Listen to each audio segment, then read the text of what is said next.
దైవ సేవకులుగా ఉన్నటువంటి సహాయ సేవకులు మరి చాలా మంచి మాటలతో కూడా పరిచయం చేశారు, నా కొరకు ప్రార్థించారు. మీ అందరికి కూడా నిండు హృదయంతో మరి మీరు చాలా బాధ్యత కలిగిన దైవజనులై ఉన్నారు. ఎన్నో సంవత్సరాలుగా ఆ సంఘ కార్యక్రమంలో చాలా బలంగా మీరు వాడబడటాన్ని బట్టి చాలా సంతోషిస్తూ మీతో ఉండటాన్ని నేను ఎంతో సంతోషంగా భావిస్తున్నాను. చాలా సంతోషం.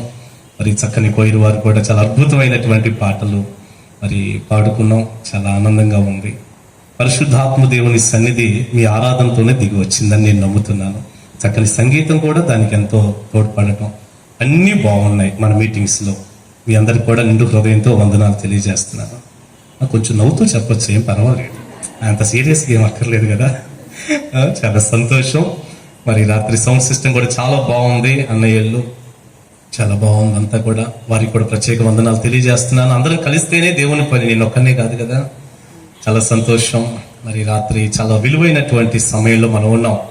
కొత్తగూడెం ప్రాంతానికి గతంలో కొన్ని సంవత్సరాల క్రితం ఎన్నో పర్యాయాలు నేను వచ్చినప్పటికీ మరి ఈ సెయింట్ ఆండ్రూస్ దేవాలయం చాలా అమూల్యమైనటువంటి దేవుని సన్నిధి కలిగిన దేవాలయం. ఎన్నో సంవత్సరాల చరిత్ర కలిగిన ఈ ఆలయానికి ఇది మొదటిసారిగా నేను రావటం. నన్ను ఈ స్థలానికి తెచ్చిన దేవుడు స్తుతింపబడును గాక. ఆమేనండి. చాలా సంతోషం. ప్రియులారా, సమయం చాలా విలువైంది. నేను చెప్పాల్సింది నా దగ్గర చాలా ఉంటుంది. అందుకని ఆ మాట ఈ మాటతో ఎక్కువ సమయం తీసుకోకుండా ఒక వాక్యాన్ని మనం చదువుకుందాం. తర్వాత వీలైతే ఒక 2 చరణాల పాట బాగుంది కాబట్టి, నేను కూడా ఎన్నో పాటలు రాసుకున్నాను కాబట్టి. తమ్ముడు మీ పేరేం పేరు? విజయ్. అదే మేసాలు తీసేసేసరికి కొంచెం గుర్తుపట్టడం కష్టంగా ఉంది.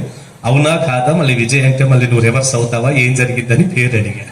విజయ్, చాలా సంతోషం నిన్ను చూడటం కూడా. తమ్ముడు, చాలా సంవత్సరాలు అయిపోయింది కదా, కొద్దిగా లావు అయ్యావు, కొంచెం నల్లబడ్డట్టున్నావు. కొంచెం అది కూడా కొంచెం పుట్టింది. మనం నల్లబట్టం ఎర్రబట్టం ఏముండదు, ఎట్ట పుట్టామో అట్టాగే ఉంటావు, నేనైనా నువ్వైనా. చాలా సంతోషం తమ్ముడు, నిన్ను కూడా కలుసుకోవటాన్ని బట్టి దేవుని స్తుతిస్తున్నాను. మరి ఇంతకు మునిపే మనం చదివిన వాక్య భాగంలో నుంచి ఒక శ్రేష్టమైనటువంటి వచనాన్ని ఈ రాత్రి మీరు వెళ్ళేటప్పుడు ఇప్పుడు ఉన్నట్టుగా ఉండరని నేను నమ్ముతున్నాను. అలాంటి ఒక అమూల్యమైన వచనాన్ని మనం చదువుదాం. నిర్గమాకాండ గ్రంథం 33వ అధ్యాయం 18వ వచనం. అతడు దయచేసి నీ మహిమను నాకు చూపించు అన్నాడు. మరొకసారి ఈ వచనాన్ని నేను చదువుతున్నాను. అతడు దయచేసి నీ మహిమను నాకు చూపించు అన్నాడు. ఒక చిన్న మాట మనం ప్రార్థన చేసుకుందాం దయచేసి. నిజంగా మీరు దేవుని వాక్యం వినే వ్యక్తులైతే దానికి ఒకే ఒక కొండ గుర్తు ఏంటో తెలుసా? మీ సెల్ ఫోన్ ఆఫ్ చేసి పెట్టుకోవటం. ఇది ఒక కొండ గుర్తు అన్నమాట.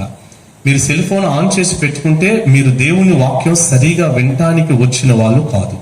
ఇప్పుడే కాదు, మీరు ఆదివారం ఆరాధనకు వచ్చినప్పుడైనా ఎప్పుడైనా దేవాలయ ప్రాంగణం మెట్లు ఎక్కుతూ ఉండగా నీ సెల్ ఫోన్ ఆన్లో ఉంటే నువ్వు దేవుని వాక్యం వినటానికి మాత్రం వచ్చిన వ్యక్తివి కాదు. ఒకవేళ నువ్వు అనుకుంటే అనుకోవచ్చు, భ్రమపడితే భ్రమపడవచ్చు, కానీ అందులో నిజం మాత్రం లేదు.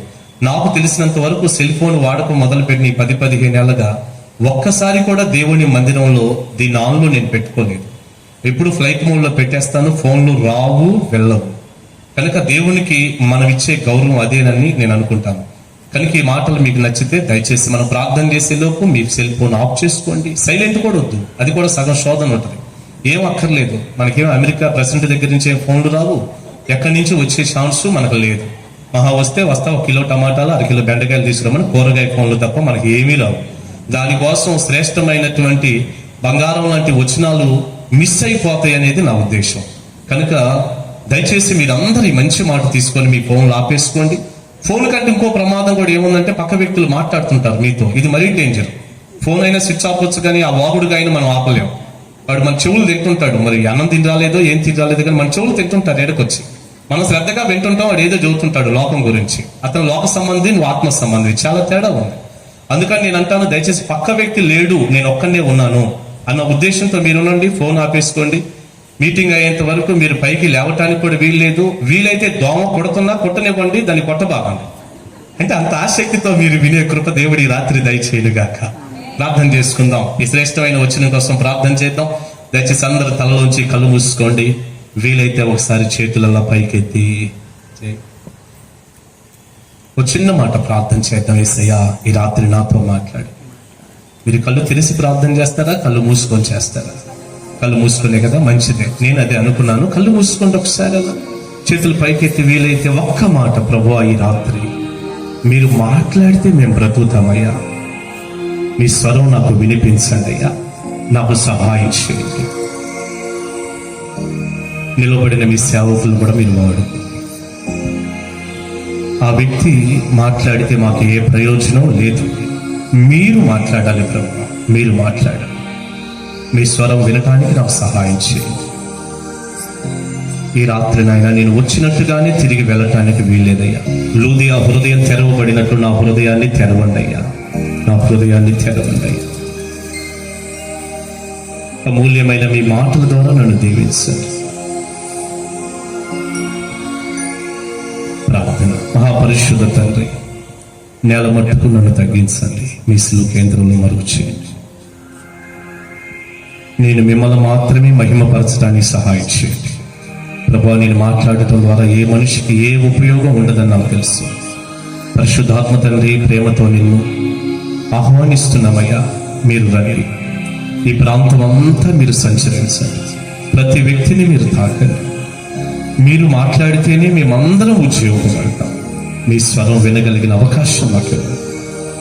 శ్రద్ధగా మీ మాటలు విన్నప్పుడు కలిగే ఆశీర్వాదాలు మాకు ఇవ్వండి.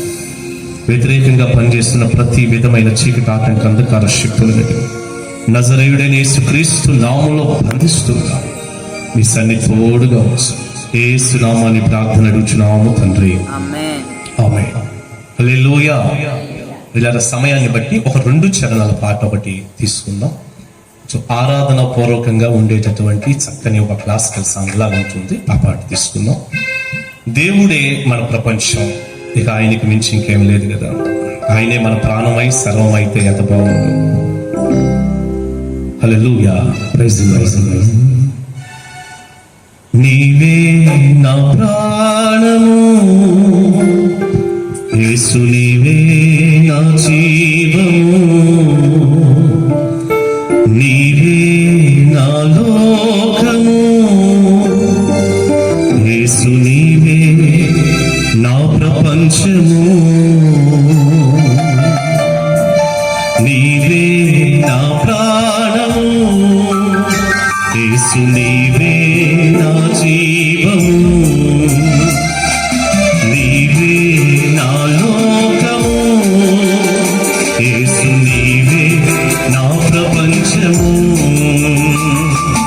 నీవే నా ప్రాణము యేసు, నీవే నా జీవము, నీవే నా లోకము యేసు, నీవే నా ప్రపంచము. ఆరాధన నీకే, స్తుతి ఆరాధన నీకే అనండి. ఆరాధన నీకే, స్తుతి ఆరాధన నీకే, ఆరాధన నీకే, స్తుతి ఆరాధన నీకే, ఆరాధన నీకే, స్తుతి ఆరాధన నీకే. నీవే నా ప్రాణము యేసు, నీవే నా జీవము, నీవే నా లోకము యేసు, నీవే నా ప్రపంచము.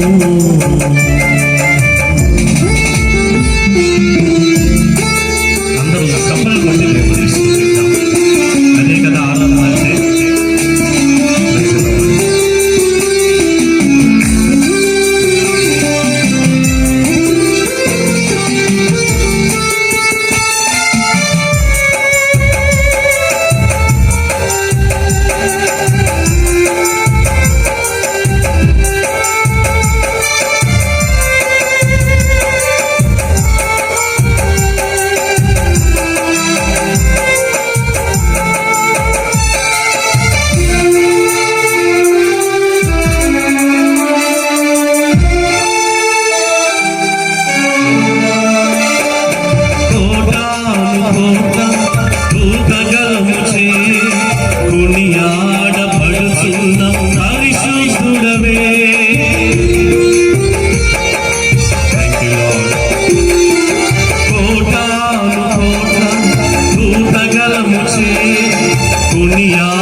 ఉన్న పరిశుద్ధుడవే సమీపించరాని తేజస్సులోన వసించు అమరుడవే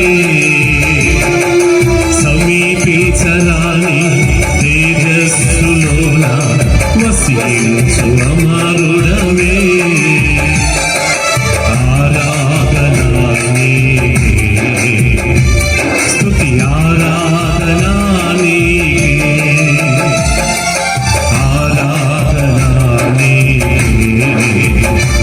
స్తుతి ఆరాధనా నీకే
చాలా సంతోషం.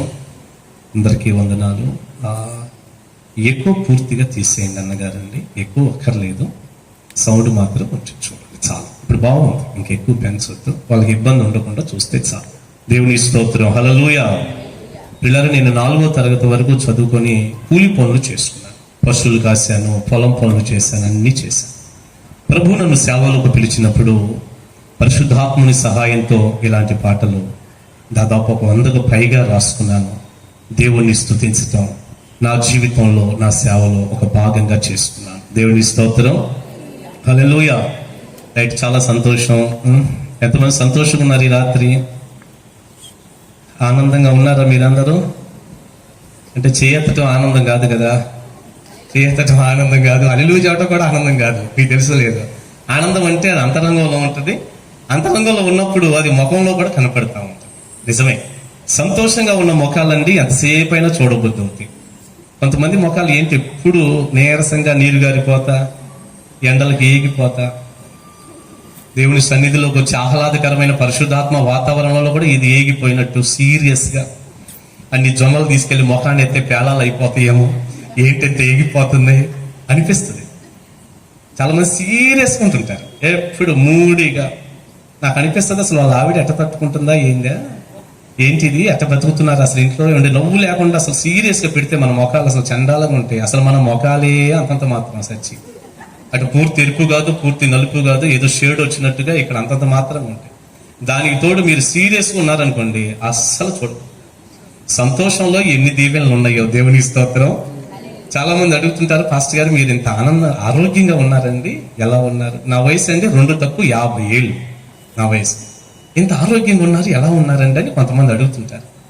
నాకేం తెలియక నేనేమంటానంటే, నాకేం తెలియదండి, నేను ఎప్పుడూ అన్ని సమయాల్లో సంతోషంగా ఉంటాను, అందుకే ఇంత ఆరోగ్యం దేవుడు ఇచ్చుంటాడండి అన్నాను. బైబిల్లో కూడా అదే ఉంది. నలిగిన మనసు ఎముకలను నలిగిన మనసు ఎముకలను ఎండిపోచేయను, సంతోషకరమైన మనసు ఆరోగ్యదాయకం అన్నాడు. చేతులెత్తి హల్లెలూయానండి.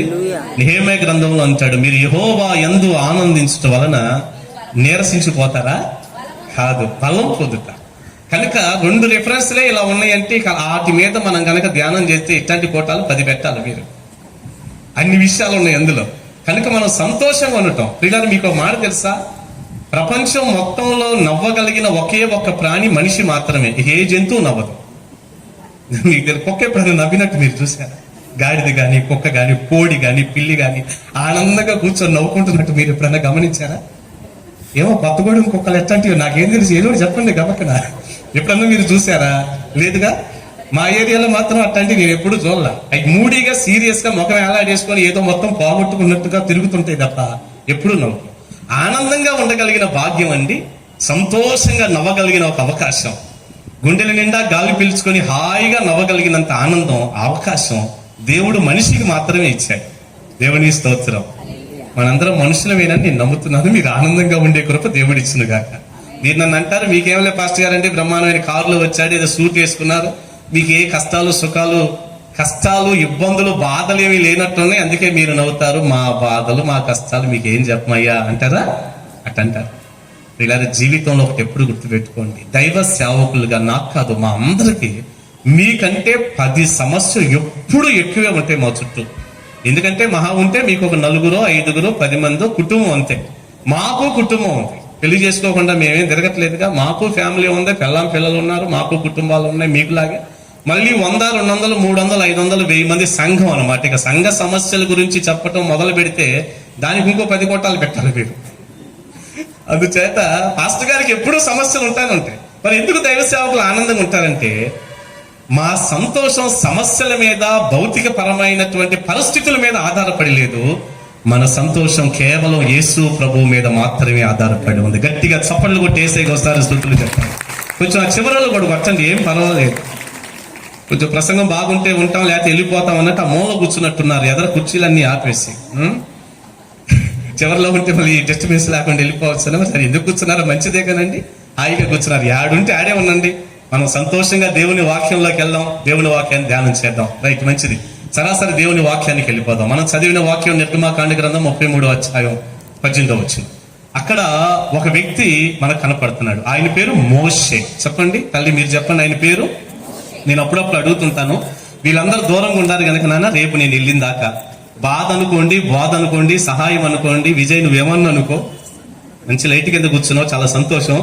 మీరందరూ కొంచెం నాకు హెల్ప్ చేస్తూ మాట్లాడుతూ ఉండండి. ఇప్పుడు చెప్పండి, ఒక వ్యక్తి అడుగుతున్నాడు, ఈయన పేరు మోషే. ఈయన అంటున్నాడు, దేవునితో మాట్లాడుతున్నాడు, అడుగుతున్నాడు, అయ్యా దయచేసి, అంటే ఏదో ఫార్మాలిటీగా కాదు, ఏదో అడగాలి ఫార్మాలిటీ కాదు, చాలా సీరియస్ గా బ్రతిలాడుతూ అంటున్నాడు, దయచేసి నీ మహిమను నాకు చూపించయ్యా అని అడిగాడు. దయచేసి నీ మహిమను నాకు చూపించు, నీ మహిమ చూడాలని ఉంది అని అడిగాడు. ఇప్పుడు మీరు చెప్పండి, ఎవరో ఈ మాట అడుగుతున్న వ్యక్తి ఎవరు చెప్పండి? దైవజనుడైనటువంటి మోషే. మోషే గురించి మీకు తెలుసా? తిరుగులేని నాయకుడు. ఇక తెలుసు కాబట్టి ఇంకేందుకు ఎక్కువ చెప్పటం. తిరుగులేనటువంటి గొప్ప నాయకుడు. సామాన్యమైన విషయం కాదు. మనమైతే అసలు అలాంటి సంఘాన్ని వదిలిపెట్టి ఎప్పుడో పారిపోతామేమో అనిపిస్తుంది. అలాంటి వారితో అన్ని సమస్యల్లో కూడా దేవుని చిత్తానికి లోబడుతూ, ఐగుప్తు ధనము కంటే క్రీస్తు విషయమైన నింద గొప్ప భాగ్యమని ఎంచుకొని దేవుని ప్రజలతో శ్రమ పడటమే చాలు అనుకుంటూ సమస్తాన్ని పక్కన పెట్టి దేవుని సేవకు వచ్చినటువంటి గొప్ప దైవజనుడు మోషే. ఆయన జీవితం 120 ఏళ్ళు 3 మజిలీలుగా మనం తీసుకుంటే, మొదట 40 ఏళ్ళు ఐగుప్తులో ఉన్నాడు, మనకు తెలుసు. రెండవ 40 ఏళ్ళు ఇత్రో అని ఆయన మామ మందను మేపుకుంటూ అరణ్యంలో కొండల్లో బ్రతికాడు, మనకు తెలుసు. మూడవ 40 సంవత్సరాలు మనం తీసుకున్నప్పుడు ఇశ్రాయేలు ప్రజలందరినీ ఈజిప్ట్ బానిసత్వం నుంచి విడిపించి పాలు తేనెలు ప్రవహించే కనాను దేశానికి నడిపించాడు. పిల్లరా, ఇలా నడిపిస్తూ ఉన్నటువంటి ఆయన సమయంలో, చివరి సమయానికి వస్తున్న టైంలో దేవుడి దగ్గర చాలా వినయంతో ఈ మాట మోషే చెబుతున్నప్పుడు సుమారు ఆయన వయసు 118 ఏళ్ళు ఉన్నాయి. చెప్పండి, ఒక్క మాట ఎన్ని సంవత్సరాలు అంటాను? 118. అంటే ఇంక 1-2 సంవత్సరాల్లో చాలా త్వరగా ఈ లోకాన్ని వదిలిపెడతాడు. అంత వృద్ధుడు. సేవ 40 సంవత్సరాలే లెక్క పెట్టుకోవాల్సి వస్తే ఇంచుమించు 38-39 ఏళ్ళు అప్పుడు సేవలోకి వచ్చేసాడు. నడిపించుకుంటూ వెళ్తున్నాడు. ఆయన అడుగుతున్నాడు దేవుణ్ణి, అయ్యా దయచేసి నీ మహిమను నాకు చూపించు. పిల్లరా, నిజంగా మోషే ఈ మాట అడుగుతున్నాడు అన్నప్పుడు మనం ఒకటి ఆలోచించాలి. దయచేసి నీ మహిమను చూపించయ్యా అని అడుగుతున్నాడంటే అసలు మోషే దేవుని మహిమను అలాంటి కార్యాలను చూడలేదా అని మనం అనుకుంటే, నేను అంటాను, మోషే చూసినటువంటి దేవుని యొక్క కార్యాలు, మోషే జీవితంలో దేవుడు చేసిన అద్భుతాలు మరొక స్థలంలో జరుగుతాయని నేను నమ్మను. మన బోటలో అయితే అసలు పొరపాటును కూడా చూసే ఛాన్స్ లేదు. చెప్పండి, మాట చూసే ఛాన్స్ లేదు. ఉదాహరణకి ఐగుప్తులో 10 అద్భుతాలు. నీటిని కొడితే నీరు ఏమైంది చెప్పండి? 4 మాటలు జ్ఞాపకానికి. మీరు ఎప్పుడైనా కొత్తగూడెంలో నీరు రక్తం అవటం చూసారా? కప్పలు రావటం చూసారా? ధూళిని కొడితే పేలైపోవటం చూసారా? అంటే ఇలాంటివి మనం ఏమి గట్టిగా చెప్పండి. మరి మీరు అట్లా చెప్పకపోతే కొన్ని చూసేసారేమో నాకు డౌట్ వస్తుంది. చూసారా? చూడలేదా? సాధ్యపడలేదు. ఇక ఎర్ర సముద్రం దాకా వచ్చాడు. ఇంచుమించు 30 లక్షల మంది ప్రజలతో వచ్చాడు. వెనకేమో ఫరో సైన్యం. ఎదురు చూస్తే ఎర్ర సముద్రం. వాళ్ళందరూ కంగారు పడుతున్నారు. ఆగంటని ప్రార్థన చేశాడు. దేవుడేమో చేతిలో ఉన్న కర్రతో సముద్రం వైపు చూపమన్నాడు, చూపించాడు. ఎర్ర సముద్రం 2 పాయలుగా చీలి, బైబిల్ పండితుల లెక్కల ప్రకారం ఇంచుమించు 3 మైళ్ళు వెడల్పున ఆ సముద్రం పగలగొట్టబడి నీళ్లు ఏకరాశిగా కూర్చబడి ఆరిన నేల మీద తడి కూడా లేదు సుమా, గిలకల లోతు లేదు సుమా, చెమ్మ కూడా లేదు సుమా, ఆరిన నేల మీద 30 లక్షల మంది నడిచి వెళ్ళారు. ఎర్ర సముద్రం 2 పాయలుగా అయింది. మీరు ఎప్పుడైనా సముద్రం 2 పాయలు అవటం చూసారా? గమకం చెప్పండి, చూసారా? పోనీ నది, పోనీ ఒక కాలువ, పోనీ మీ ఇంటి ముందు ఏదో చిన్న డ్రైనేజ్ ఉంది, దానిని ఎప్పుడైనా మీరు ప్రార్థన చేసి 2 పాయలుగా, కొంచెం మాకు ఇబ్బందిగా ఉంది, ఇటు పో అని 2 పాయలుగా మీరు ఎప్పుడన్నా అలాంటివి చేశారా? చూసారా? అంటే మనకి ఒక చిన్న డ్రైనేజీ లాంటి కాలువ కూడా 2 పాయలు అవటం చూడలేదు. ఇక ముందు చూస్తామన్న నమ్మకం నాకైతే లేదు. మరి ఇప్పుడు అసలు మోషే చూసిన కార్యాలు ఎలాంటివి అంటారు? ఎర్ర సముద్రం పాయలు అయిపోవటమా? 2010లో నేను ఇజ్రాయెల్ దేశం వెళ్ళినప్పుడు అండి, ఎర్ర సముద్రంలో నా కాలు పెట్టి నిలబడి శిరస్సు ఉంచి దేవుడికి వందనాలు చెప్పా. ప్రభువా, ఈ ఎర్ర సముద్రాన్ని 2 పాయలు చేసి ఈ దిక్కు నుండి ఆ దిక్కు దాకా నీ ప్రజలను నడిపించావంటే నువ్వు ఎంత గొప్ప దేవుడు అయ్యా. చేతులెత్తి హల్లెలూయా అనండి. ఎలాంటి అద్భుతాలంటే అసలు మోషే జీవితంలో దేవుని యొక్క మహిమ కార్యాలు చూశాడే, అలాంటివి ఇక ఏ మనిషి ఎన్నడూ చూసే ఛాన్స్ గట్టిగా చెప్పండి. చూసే అవకాశము లేదు అని మనం ఖచ్చితంగా చెప్పొచ్చు. ఏంటంటే సామాన్యమైనవి కాదు అసలు. ఆ పక్కకి వెళ్ళారు, మహారాజల్లం చేదుగా ఉంది, చెట్టు కొమ్మ తీసుకెళ్లి అందులో వేశాడు. చేదు నీళ్ళు ఏమైపోయినాయి? మధురంగా మారింది. మళ్ళీ మంచినీళ్ళు అయినాయి వాళ్ళకి. ప్రభువా ఏంటి వీళ్ళందరూ మంచినీళ్ళు అన్నాడు. మోసే నీళ్ళు వెంబడిస్తుంది కదా ఒక బండను కొట్టు, నీళ్ళు వస్తాయి అంటే చేతిలో ఉన్న కర్ర తీసుకొని చెప్పరా, మీరేం చెప్పరా? మాంసం మామూలుగా తిన్నారా వాళ్ళు? మామూలుగా తినరా? మరి అలాంటి కుదురుతుందా? మీరు ప్రార్థన చేయండి, పక్కింటోడు కోడైనా మీ ఇంట్లో పడిద్దాం చూద్దాం. కొరకనే ఇప్పుడు ఎక్కడో అంటే నేను అడుగుతున్నా, ఎక్కడో అసలు ఆ సముద్రం దగ్గర తూర్పు గాలి వచ్చి ఎక్కడో కొన్ని మైళ్ళ దూరంలో ఉన్నటువంటి పూరీలన్నీ వచ్చి ఇంటి ముందు పడ్డాయి, గుడారాల ముందు. మరి ఏంటి పక్కింటోడు కుంటికోడు కూడా పడుతుంది మనం ప్రార్థన చేస్తే? అసలు మనం ప్రార్థన చేస్తే ఆ కోడి రావటం కాదు, నీ కోడి బాగుంటే సంతోషం అనిపిస్తుంది. మన కోళ్ళు వెళ్ళిపోతుంటాయి, వాడు తినేసి ఆ బొచ్చంతా మన ఇంట్లో పడేస్తుంటాడు, మన కోళ్ళు పోతుంటాయి. అతని ఎక్కడ జరుగుతుంది? మరి ఏంటి 2 మోరల ఎత్తులో ఒక దిన ప్రయాణం అంతా ఏం చిన్న సంగతి అది? అసలు చూడగలమని మీరు అంటారా? మరి వాళ్ళకి లైటింగ్ ఎక్కడితే 40 ఏళ్ళు, పగలేమో మేఘస్తంభం, రాత్రి పైనుంచి ఒక టార్చ్ లాగా పైనుంచి ఒక పెద్ద అగ్నిస్తంభం, రాత్రి అంతా వెలుగు. పగలేమో మేఘస్తంభం, ఆ ఎండలో ఎట్టెళ్తారు? మీరు అరణ్యం అని చదువుతాం మనం బైబిల్లో, 40 ఏళ్ళు అరణ్య ప్రయాణం అని. అరణ్యం అంటే ఇప్పుడు మనకు కనపడేటటువంటి ట్రైబల్ ఏరియా లాగా ఈ లోపల ఉన్నటువంటి చెట్లు చామలు కలిగిన అరణ్యం అనుకుంటున్నారా మీరు? కానే కాదండి, అసలు ఇది కానే కాదు. అది ఎడారి ప్రాంతం, అది కొండలు, ఎడారి ప్రాంతం, ఎండిపోయిన ప్రాంతం. అది మేము వెళ్ళి చూసాం కదా, ఎడారి ప్రాంతం అది. అది బైబిల్లో కూడా ఉంది, ఎడారి మార్గంగా ఆయన నడిపించాడని. ఎడారి అది ఇట్లా ఉండేది కాదు. మరి పగల ఎండ దెబ్బకి ఎలా ఎంతకాలం నడుస్తారు? పగలేమో వారికి ఎండ తగలకుండా దేవుడే మేఘ స్తంభంలో ఉంటామా? రాత్రి వారికి వెలుగివ్వటానికి దేవుడు అగ్ని స్తంభంలో ఉంటామా? అసలు దేవుడే అగ్ని స్తంభం మేఘ స్తంభంలో ఉండి నడిపించటమా?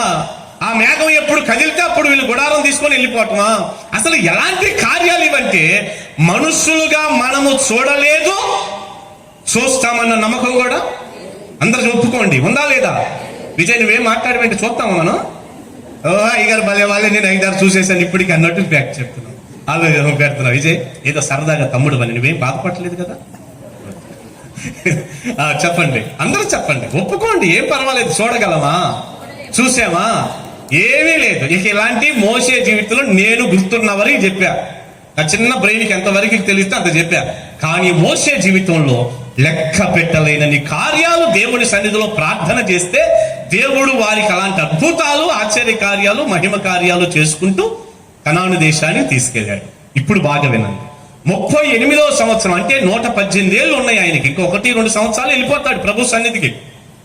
ఆ టైంలో చివరి పొండు వృద్ధుడైనటువంటి ఆ వయసులో, ఆ చివరి సమయంలో ప్రభువుని అడుగుతున్నాడు, అయ్యా దయచేసి, నేను అలా పదం కూడా టచ్ చేశాను, అంటే ఫార్మాలిటీగా కాదు అడుగుతుంది, రిక్వెస్ట్ గా అట్లా ఏదో అంటే క్యాజువల్ గా అడుగుదాంలే, ఊరకు అట్లా చూపిస్తాడు లేకపోతే లేదని అలా అడగలేదు, ఏదో ఫార్మాలిటీగా అడగలేదు.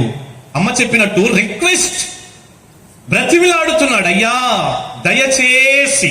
పిల్లలు, ఈ దయచేసి అన్న పదాన్ని ఎందుకు నేను నొక్కాను, ఎందుకు నొక్కి చెప్పాను అంటే, ఆ దయచేసి అనే మాట ఎప్పుడు ఒక మనిషి గుండెల్లో నుంచి వచ్చిందంటే ఖచ్చితంగా దేవుని మహిమను చూడాలి, లేదా అడుగుతున్నది నాకు కావాలి అనే తపన ఎప్పుడైతే మనిషికి ఉంటుందో, ఆ ఆరాటం అయితే ఎప్పుడు ఉంటుందో, అది జెన్యూన్ గా గుండె లోతుల్లో నుంచి వచ్చేదైతేనే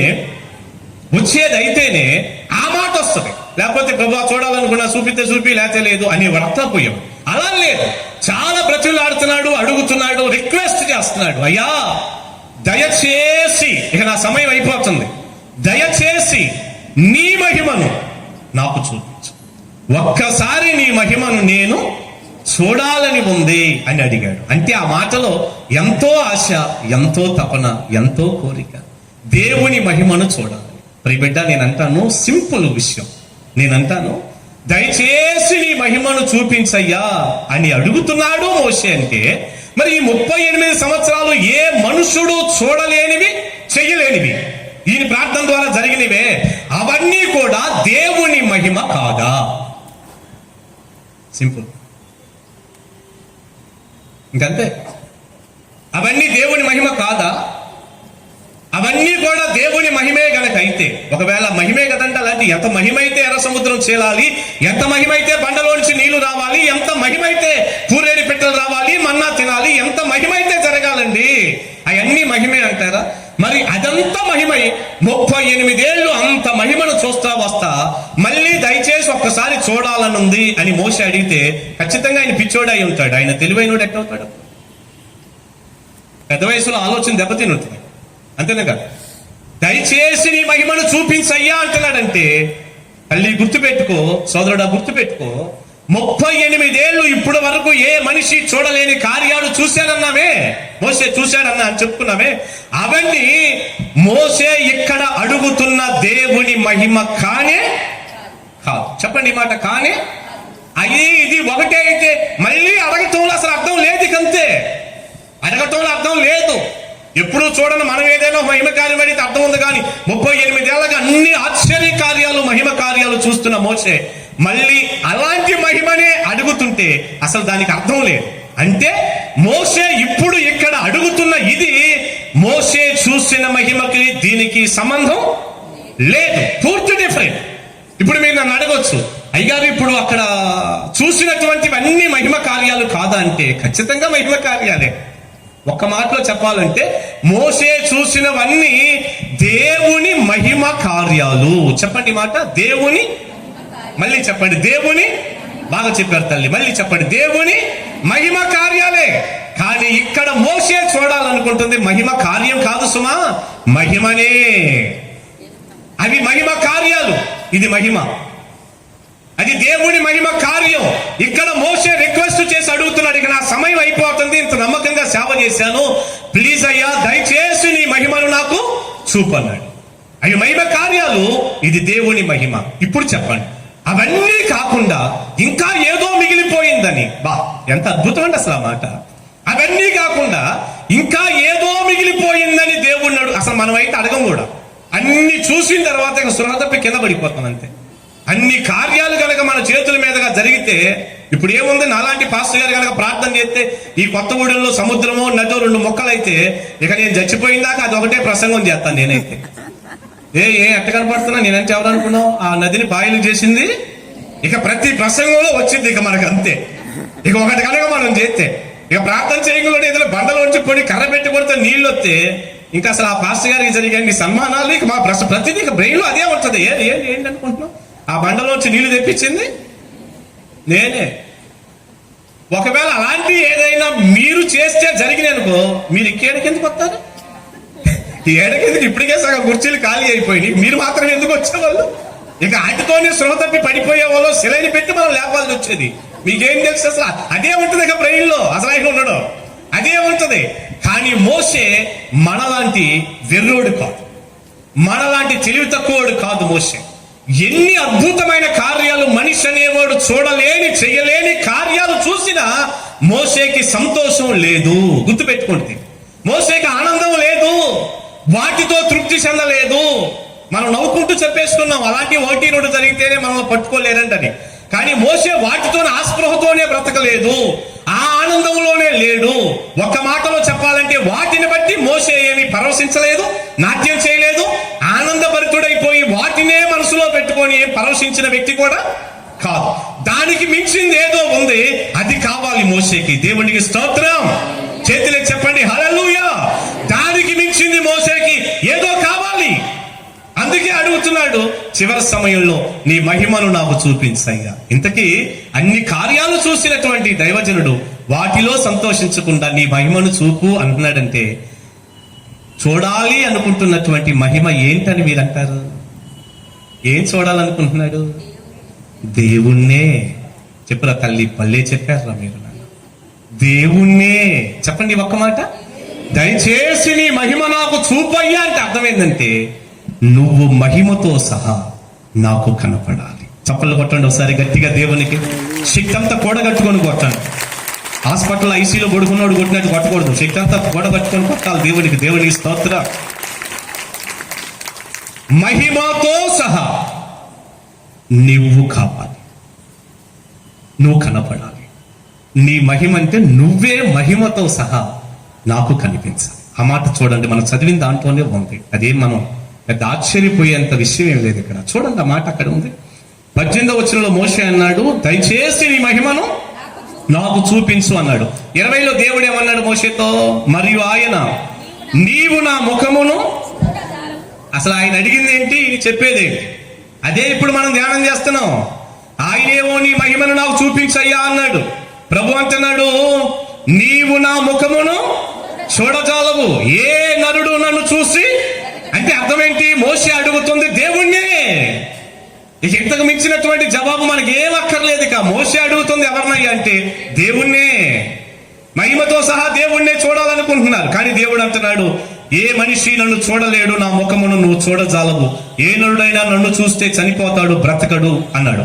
అన్నా సరే ఆయన ప్రార్థన రిక్వెస్ట్ ని ఒప్పుకొని మరియు యెహోవా 21లో ఇదిగో నా సమీపంలో ఒక స్థలం ఉన్నది, నీవు ఆ బండ మీద నిలవవలెను, నా మహిమ నిన్ను దాటి వెళ్ళుచుండగా ఆ బండ సందులో నిన్ను ఉంచి, మళ్ళీ ఇక్కడ మహిమ దాటి వెళ్ళుచుండగా అన్నాడు, బండ సందులో నిన్ను ఉంచి నిన్ను దాటి వెళ్ళు వరకు నా చేతితో నిన్ను కప్పుతాను.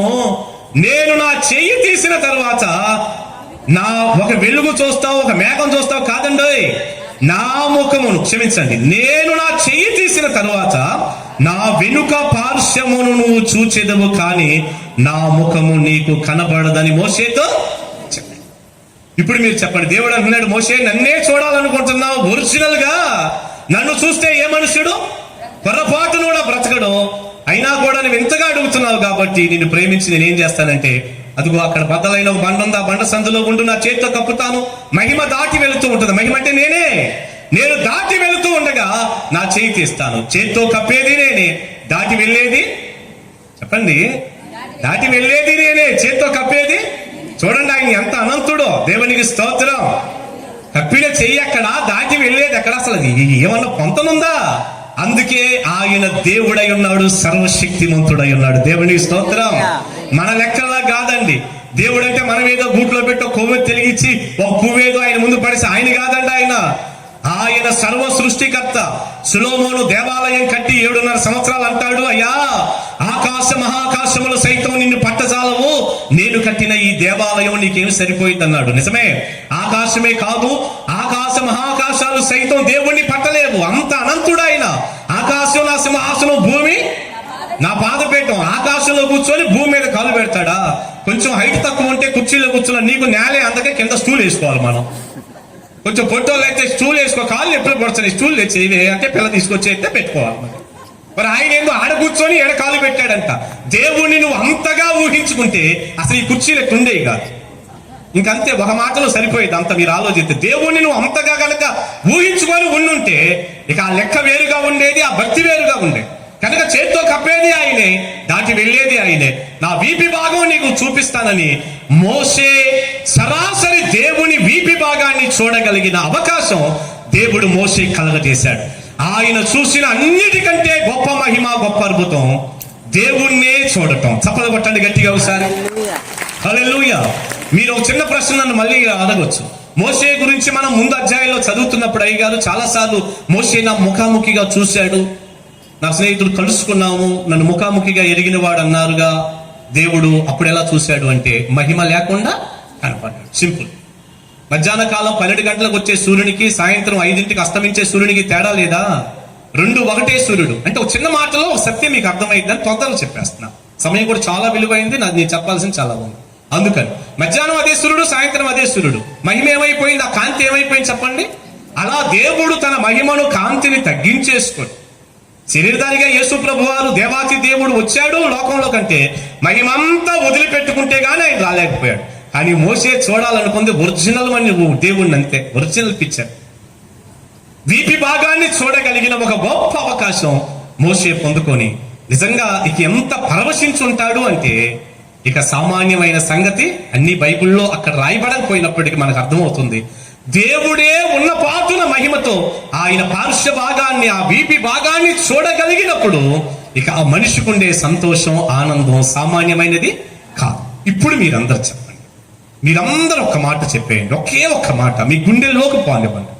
మోషే అనేకమైన కార్యాలు చూశాడు, అద్భుతాలు చూశాడు, ఆశ్చర్య కార్యాలు చూశాడు, మహిమ కార్యాలు చూశాడు. కానీ ఆయనకు దాని ద్వారా సంతోషం లేదు, దాని మీద మాత్రమే ఆధారపడలేదు, దాన్ని బట్టి ఆయన ఏదో పెద్ద పరవశించిన వాడు కాదు.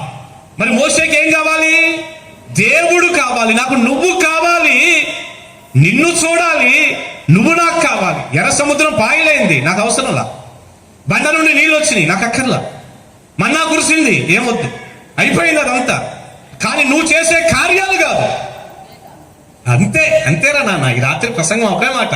నువ్వు చేసే కార్యాలు కాదు, నువ్వే కావాలి. హల్లెలూయా. నువ్వు చేసే కార్యాలు కాదు, నువ్వే కావాలి. వరాలు కాదు, వరాలిచ్చే దాత కావాలి. ప్రియులారా, ఈ రాత్రి ఈ సందర్భాన్ని బట్టి, వాక్యాన్ని బట్టి పరిశుద్ధాత్ముడు మనతో మాట్లాడుతున్న అమూల్యమైన మాట ఏందో తెలుసా? ఈనాటి సంఘం మోషేలాగా మారునుగాక. ఆమేనని.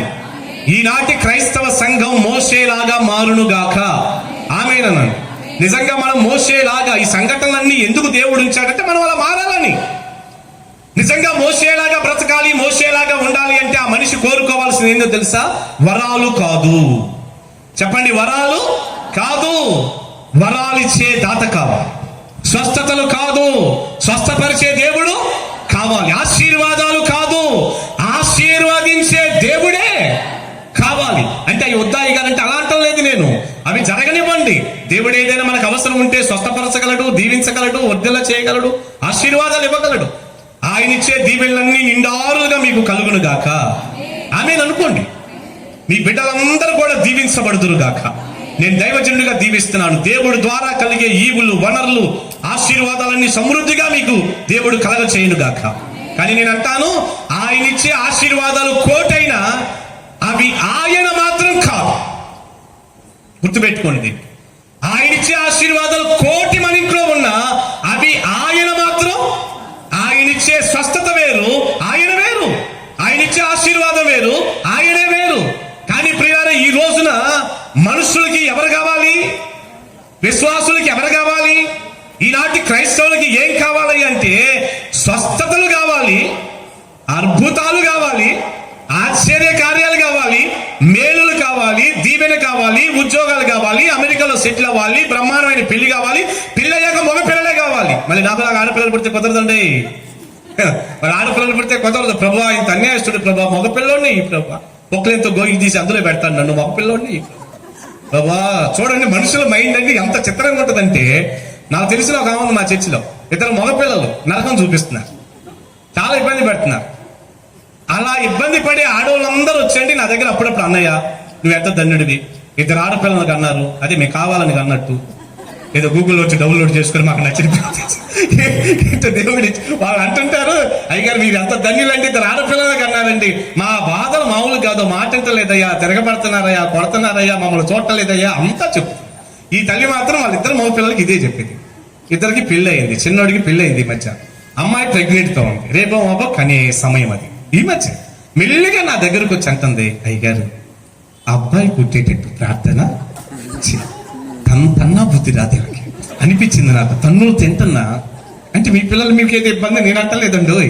మా విశ్వాసం గురించి నేను చెప్పుకుంటున్నా. ఏ ఆహపు కూడా లేదా నాకు. ఇప్పుడు మీరు చెప్పండి, తంతన్నా తిండి పెట్టకపోయినా బయటికి నెట్టేస్తున్నా, ఏమంటే గందరగోళం చేస్తున్నా, ఆడపిల్లలే బెటర్ అంటున్నా, మళ్ళీ పిల్ల పుట్టే టయానికి మాత్రం అబ్బాయి పుట్టేటట్టు ఏంటో ఆ పురుషలింగం అంటే మరి అంత ప్రేమ మాకేం అర్థం కాదండి. అసలు ఏంటి, అసలు పురుషుడే కావాలి, ఆడపిల్లలు మాత్రం వద్దు. పిల్లలు నిజంగా అన్నం పెట్టేది ఆడపిల్లలే, దేవునికి స్తోత్రం. అందుకే ఆడపిల్లలంకే చూస్తాం, మగపిల్లలకి నేను చూడనండి, నాకు భయం కూడా. మరి ఈ మాట చెబుతా అట్ట చూస్తాను. ఒకవేళ నిజంగా తల్లిదండ్రులు జన్మనిచ్చిన తల్లిదండ్రులు అని గనక తల్లిదండ్రుల్ని ఈ రోజున ప్రేమతో ఒక బిడ్డ చూసుకోగలిగితే నువ్వు ధన్యుడివు నాన్న. దేవుడు నూరంతల దీవెన దేవుడు నీకు ఇచ్చిన గాక. నిజంగా నేను చెప్పిన ఈ ఒక్క పాయింట్ కనుక మనిషి అనేవాడికి, జంతువులకి ఎటు ఉండదు, మనిషి అనేవాడి గుండెల్లోకి పోతే ఈ రోజున ఓల్డ్ ఏజ్ హోమ్లు, వృద్ధాశ్రమాలు, పెద్ద వయసులో ఉన్న వారిని తీసుకుపోయి ఎక్కడో పడేస్తే వాళ్ళు ఏడవటం, నిజంగా అసలు అమ్మ లేకుండా ఎక్కడ ఉంటున్నారంటో మనుషులు కాదేమో, మనకు తెలియదు. నాకు తెలియదు, అట్లాంటి నన్ను అడగవద్దుగా. అమ్మ లేకుండా ఎక్కడ ఉంటున్నారు? మా అమ్మ లేకుండా నేను ఉండలేకపోతున్నా. 85 సంవత్సరాల వయసులో మా అమ్మ ప్రభువునందు నిద్రించింది ఒక 7-8 సంవత్సరాల క్రితం. నేను ఎంత ఏడ్చాను మా అమ్మ లేకపోతే. మీరు ఆలోచించండి. అమ్మా నాన్న ఒకవేళ ఎవరన్నా మిస్ అయ్యి ఏదన్నా ఇబ్బందిని బట్టి చేరిస్తే నాన్న తెచ్చేసుకోండి. తల్లిదండ్రులని ప్రేమించకుండా నువ్వు చేసే భక్తి అంతా వేస్తూ బయటిపై మీకు మంచి మాట చెప్పాలి. మీరు పోయేది నరకానికి. ఆ సంగతి కూడా మీరు గుర్తుపెట్టుకోవాలి. తల్లిదండ్రులని చూడకుండా భక్తి చేసే ప్రతోడు నరకానికే పోతాడు, పరలోకం వెళ్ళే ఛాన్స్ లేదు. దేవుని వాక్యాన్ని ప్రేమించకుండా నువ్వు ఎంత భక్తి చేయి, నీ ఆస్తి అంతా రాసివు, కుదరదు. ఒకవేళ మగవాళ్ళు చూద్దాం అనుకున్నా ఆడవాళ్ళు కోడలు చూస్తున్నారా? ఏంటంట ఉరివిరం చూస్తున్నారు, ఏంటంటే ఉరివిరి చూస్తున్నారు. నేను తెల్లాలైతే ఇట్లాంటి ఉరివిరి ఎన్ని చూసుంటాను, మీరందరూ ఏమంటే కోడలు ఊరుకుంటున్నారా? అస్సలు కుదరట్లా. భర్త తల్లికి భార్యకి చెప్పలేక ఎంత నలిగిపోతుంటాడు. అత్తకు అన్నం పెట్టదు, మావయ్యకి పంచుతుంది, కొయ్యర్లో మాత్రం ఉంటది. కొట్టు కీబోర్డు కొట్టు, డాడీ కొట్టు, ఎవడకరా నీ పాటలు, ఎందుకురా? దేవుడు కాదు కదా, మేమే సరిగ్గా వింటల్లా, ఇక ఆయన అసలు వింటల్లా. మీకు తెలియదు ఆ సంగతి, నీకు తెలీదు ఆ సంగతి, నీకు తెలీదు. లేఖనాన్ని పరిశీలించుకొని పాడాలి, లేఖనాన్ని పరిశీలించి ప్రసంగాలు చేయాలి, అది పరిశీలించి ప్రార్థన చేయాలి, అది పరిశీలించి ఆరాధనలో ఉండాలి. దానికి భిన్నంగా ఉండి నువ్వు ఎన్ని రాగాలు తీసినా, నువ్వు పి శిశువులు అని చెప్పి నీకేదో పెద్ద గానకోకిలని బిరుదులు ఇచ్చినా, నువ్వు పోయేది ఆ మెడల్స్ అన్ని మెడలో వేసుకొని నరగానికే. అందుకని తల్లిదండ్రులను ప్రేమించే కృప దేవుడు అందరికి ఇచ్చును గాక. పిల్లారా, కన్ని పెంచిన అమ్మని నాన్నని ప్రేమించలేదు, నువ్వు దేవుణ్ణి ప్రేమిస్తున్నావంటే అబద్ధం సుమా, అది నిజం కాదు. నువ్వు అబద్ధికుడివి అంతే, నువ్వు దేవుణ్ణి ప్రేమించే వ్యక్తి కాదు. దేవుని వాక్యం క్లియర్ కట్గా 1కి 10 సార్లు చెప్పింది, కన్న తల్లిదండ్రులను ప్రేమించండి అని. సరే, మంచిది, ఈ మాటలు తీసుకోండి. ఈ మాటలు విన్న ప్రతి వ్యక్తి కూడా తల్లిదండ్రులు వృద్ధాప్యంలో పసిపిల్లలు అంతే, ఒళ్ళో పెట్టుకొని చూసుకోవాలి, అమ్మని ఒళ్ళో పెట్టుకొని చూసుకోవాలి, నాన్ని. ఒకవాడు ఇంత ఎత్తుంటాడండి, ఇంత ఎత్తుంటాడు, పెద్ద అడవి గుర్రం లాగా ఉంటాడు. ఆవిడ నిద్రపోతా ఉంటాడు, నాన్నపై పాల ప్యాకెట్లు తెచ్చుకుంటా ఉంటాడు. దానికంటే కుక్కను పెంచుకున్నా బెటర్ అని నేను అనుకుంటాను. మీరేం కోప్పడబోకండి, నా ఉద్దేశం చెప్తున్నాను. అలాంటి బిడ్డలు చాలా మంది అంటుంటారు, అది అంత అన్నం పెడితే విశ్వాసం ఉంటుంది. ఆస్తి అంతా వాడు దానదత్వం చేస్తాడు, తండ్రిని పట్టించుకోడు, తల్లిని పట్టించుకోడు, కొట్టేవాళ్ళు, తిట్టేవాళ్ళు, చంపేవాళ్ళు. ఎటు పోతుంది ఈరోజు సమాజం అంటే చాలా ఆశ్చర్యంగా ఉంటుంది. సరే చెప్పండి, ఈ వాక్యం ద్వారా అందరి బిడ్డలు కూడా, స్త్రీలైన పురుషులైన తల్లిదండ్రులను చూసుకునే కృప దేవుడిచ్చునుగాక. సరే చెప్పండి, ఈ రోజున ప్రజల ఆలోచన ఎలా ఉంటది? దేవుడిచ్చేవి అంటే వాళ్ళకి ఎంతో ప్రేమ, అంతే. మంచి వివాహం కావాలి, మళ్ళీ మగపిల్లలే. గట్టిగా చెప్పండి, మీరేదో కరెంట్ షాక్ కొట్టినటువంటి కాకుల్లా చూస్తున్నారు. సరిగ్గా చెప్పండి, దేవుడిచ్చేవి కావాలి, మగపిల్లలే కావాలి, మంచి వివాహం కావాలి, అమెరికాలో ఉద్యోగం కావాలి, మంచి సెటిల్ అయిపోవాలి, బాగుండాలి, లైఫ్ ఎంజాయ్ చేయాలి, అన్నీ అలా ఉండాలి. కానీ వారికి దేవుడు మాత్రం వద్దు. చెప్పండి మాట, దేవుడు మాత్రం. ఇది ఈనాటి క్రైస్తవ్యం యొక్క బ్రతికి ఎట్టుందంటే, దేవుడిచ్చేవి కావాలి, దేవుడు మాత్రం వరాలు కావాలి, వరాలిచ్చే దాత వద్దు, ఆయన వద్దు, ఆయన ఇది ఇచ్చేది మాత్రం కావాలి. ప్రియులారా, ఇది ఎలా ఉందంటే, కొంతమంది అల్లుళ్ళకి పెళ్లి చేసుకున్న తర్వాత అమ్మాయి తల్లిదండ్రులు నచ్చరు కొంతమందికి. ఇప్పుడు సహజంగా జరిగేదాకా అమ్మాయి తల్లిదండ్రులు నచ్చరు. మిమ్మ అస్సలు ఇంటికి రావటానికి వీలు లేదు, మీ నాన్న పేరు ఎత్తటానికి వీలు, అత్తయ్య అంటే పడదు. కానీ అత్తగారు పెట్టిన ఉంగరం అంటే ఇక మామూలుగా ఉండదు. అత్తగారు పెట్టిన ఉంగరం అంటే మామూలు విషయంగా. మామయ్య పెట్టిన స్పెండర్ మీద తిరుగుతూ ఉంటాయి, వీడి కాకిలాగా మొత్తం కొత్త కూడా అంతా రింగులు తిరుగుతారు మామయ్య పెట్టిన బండి మీద. మీ నాన్న పేరు మాత్రం నా అత్తయ్య వద్దు, మామయ్య వద్దు, ఆడపిల్ల తల్లిదండ్రులు వద్దు. ఆడపిల్లలు కూడా అంతేనండి. వాళ్ళ అత్త మామలు అంటే భర్త తల్లిదండ్రులు కనిపించారు చూసారా, వాళ్ళ ఆస్తి మాత్రం కావాలి, వాళ్ళ పొలం కావాలి, ఇల్లు కావాలి. పెళ్లి అవ్వంగా వచ్చి పేటకం వేసుకుంటుంది, మొత్తం నాది, నా భర్త, నా ఇల్లు, నా వాకిలి, గెట్ అవుట్ అంటుంటారు. వాళ్ళు ఇచ్చే అన్నీ కావాలి, కానీ అత్తయ్య మాత్రం వద్దు. మీరు కూడా అంత మంచి వాళ్ళు ఏం కాదు, ఏమైనా అవుతున్నారు. అత్తయ్య మాత్రం వద్దు, ఇప్పుడుగా చెప్పుకుంది అదేగా. మామయ్య మాత్రం వద్దు, వాళ్ళు ఇచ్చే మాత్రం. గట్టిగా చెప్పండి, మీరు మౌనంగా ఉంటే మొత్తం దోచేసి దాచేసారేమని నేను అనుకోవాల్సి వస్తుంది. వద్దు కదా, చెప్పేయండి, వాళ్ళు ఇచ్చే కావాలి, వారు మాత్రం వద్దు. ఇది ఎంత స్వార్థమైంది. ఇది దేవుడి దగ్గర కూడా వచ్చేసింది.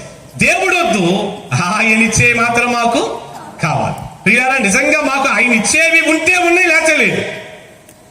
స్వస్థత వస్తే రాని, లేచలేదు. ఉద్యోగం వస్తే రాని, లేచలేదు. మేలు జరిగితే జరగని, లేకపోతే లేదు. ఏదైనా దేవుడు ఇస్తే ఇవ్వని, ఇవ్వకపోతే ఇవ్వపోని. మాకు దేవుడే కావాలి.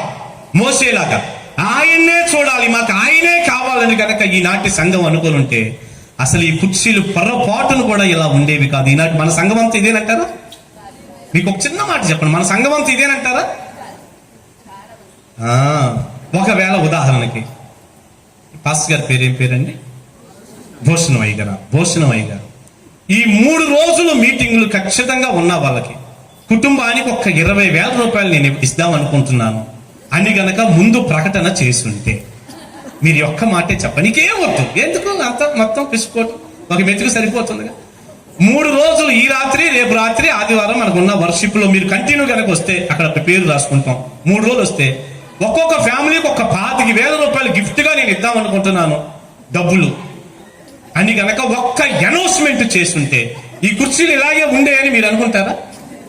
విజయ్ నిజం చెప్పు నాన్న, మా తమ్ముడు చెప్పు, అలా ఇలా ఉంటే నువ్వు అంటావా? అసలు ఇవన్నీ నిండిపోయి ఎక్కువైపోయి కింద పడిపోయి కుర్చీ లాక్కొని గేట్ల దగ్గర కూడా ఉండి యాలబడి అవసరమైతే పక్క చర్చిలో కూడా ఇక్కడి నుంచి మీ దగ్గరికి వస్తామని ఏడుకొచ్చి నీకు ఎక్కైపోయింది అంటారు. ఇప్పుడు చూడండి, ఆ ఒక్క మాట చెప్పి చూడండి. అందుకే మీకు తెలుసో లేదో, ఆరాధనకి, ఉపవాస ప్రార్థనకి, ఏదైనా వచ్చేటటువంటి కుటుంబ ప్రార్థనకి ఎంత వ్యత్యాసం ఉందో చూడండి మీరు. ఆరాధనకు ఒకవేళ మన చర్చికి 1000 మంది వచ్చారనుకోండి, అదే ఉపవాస ప్రార్థనకు వాళ్ళందరూ ఉంటారా?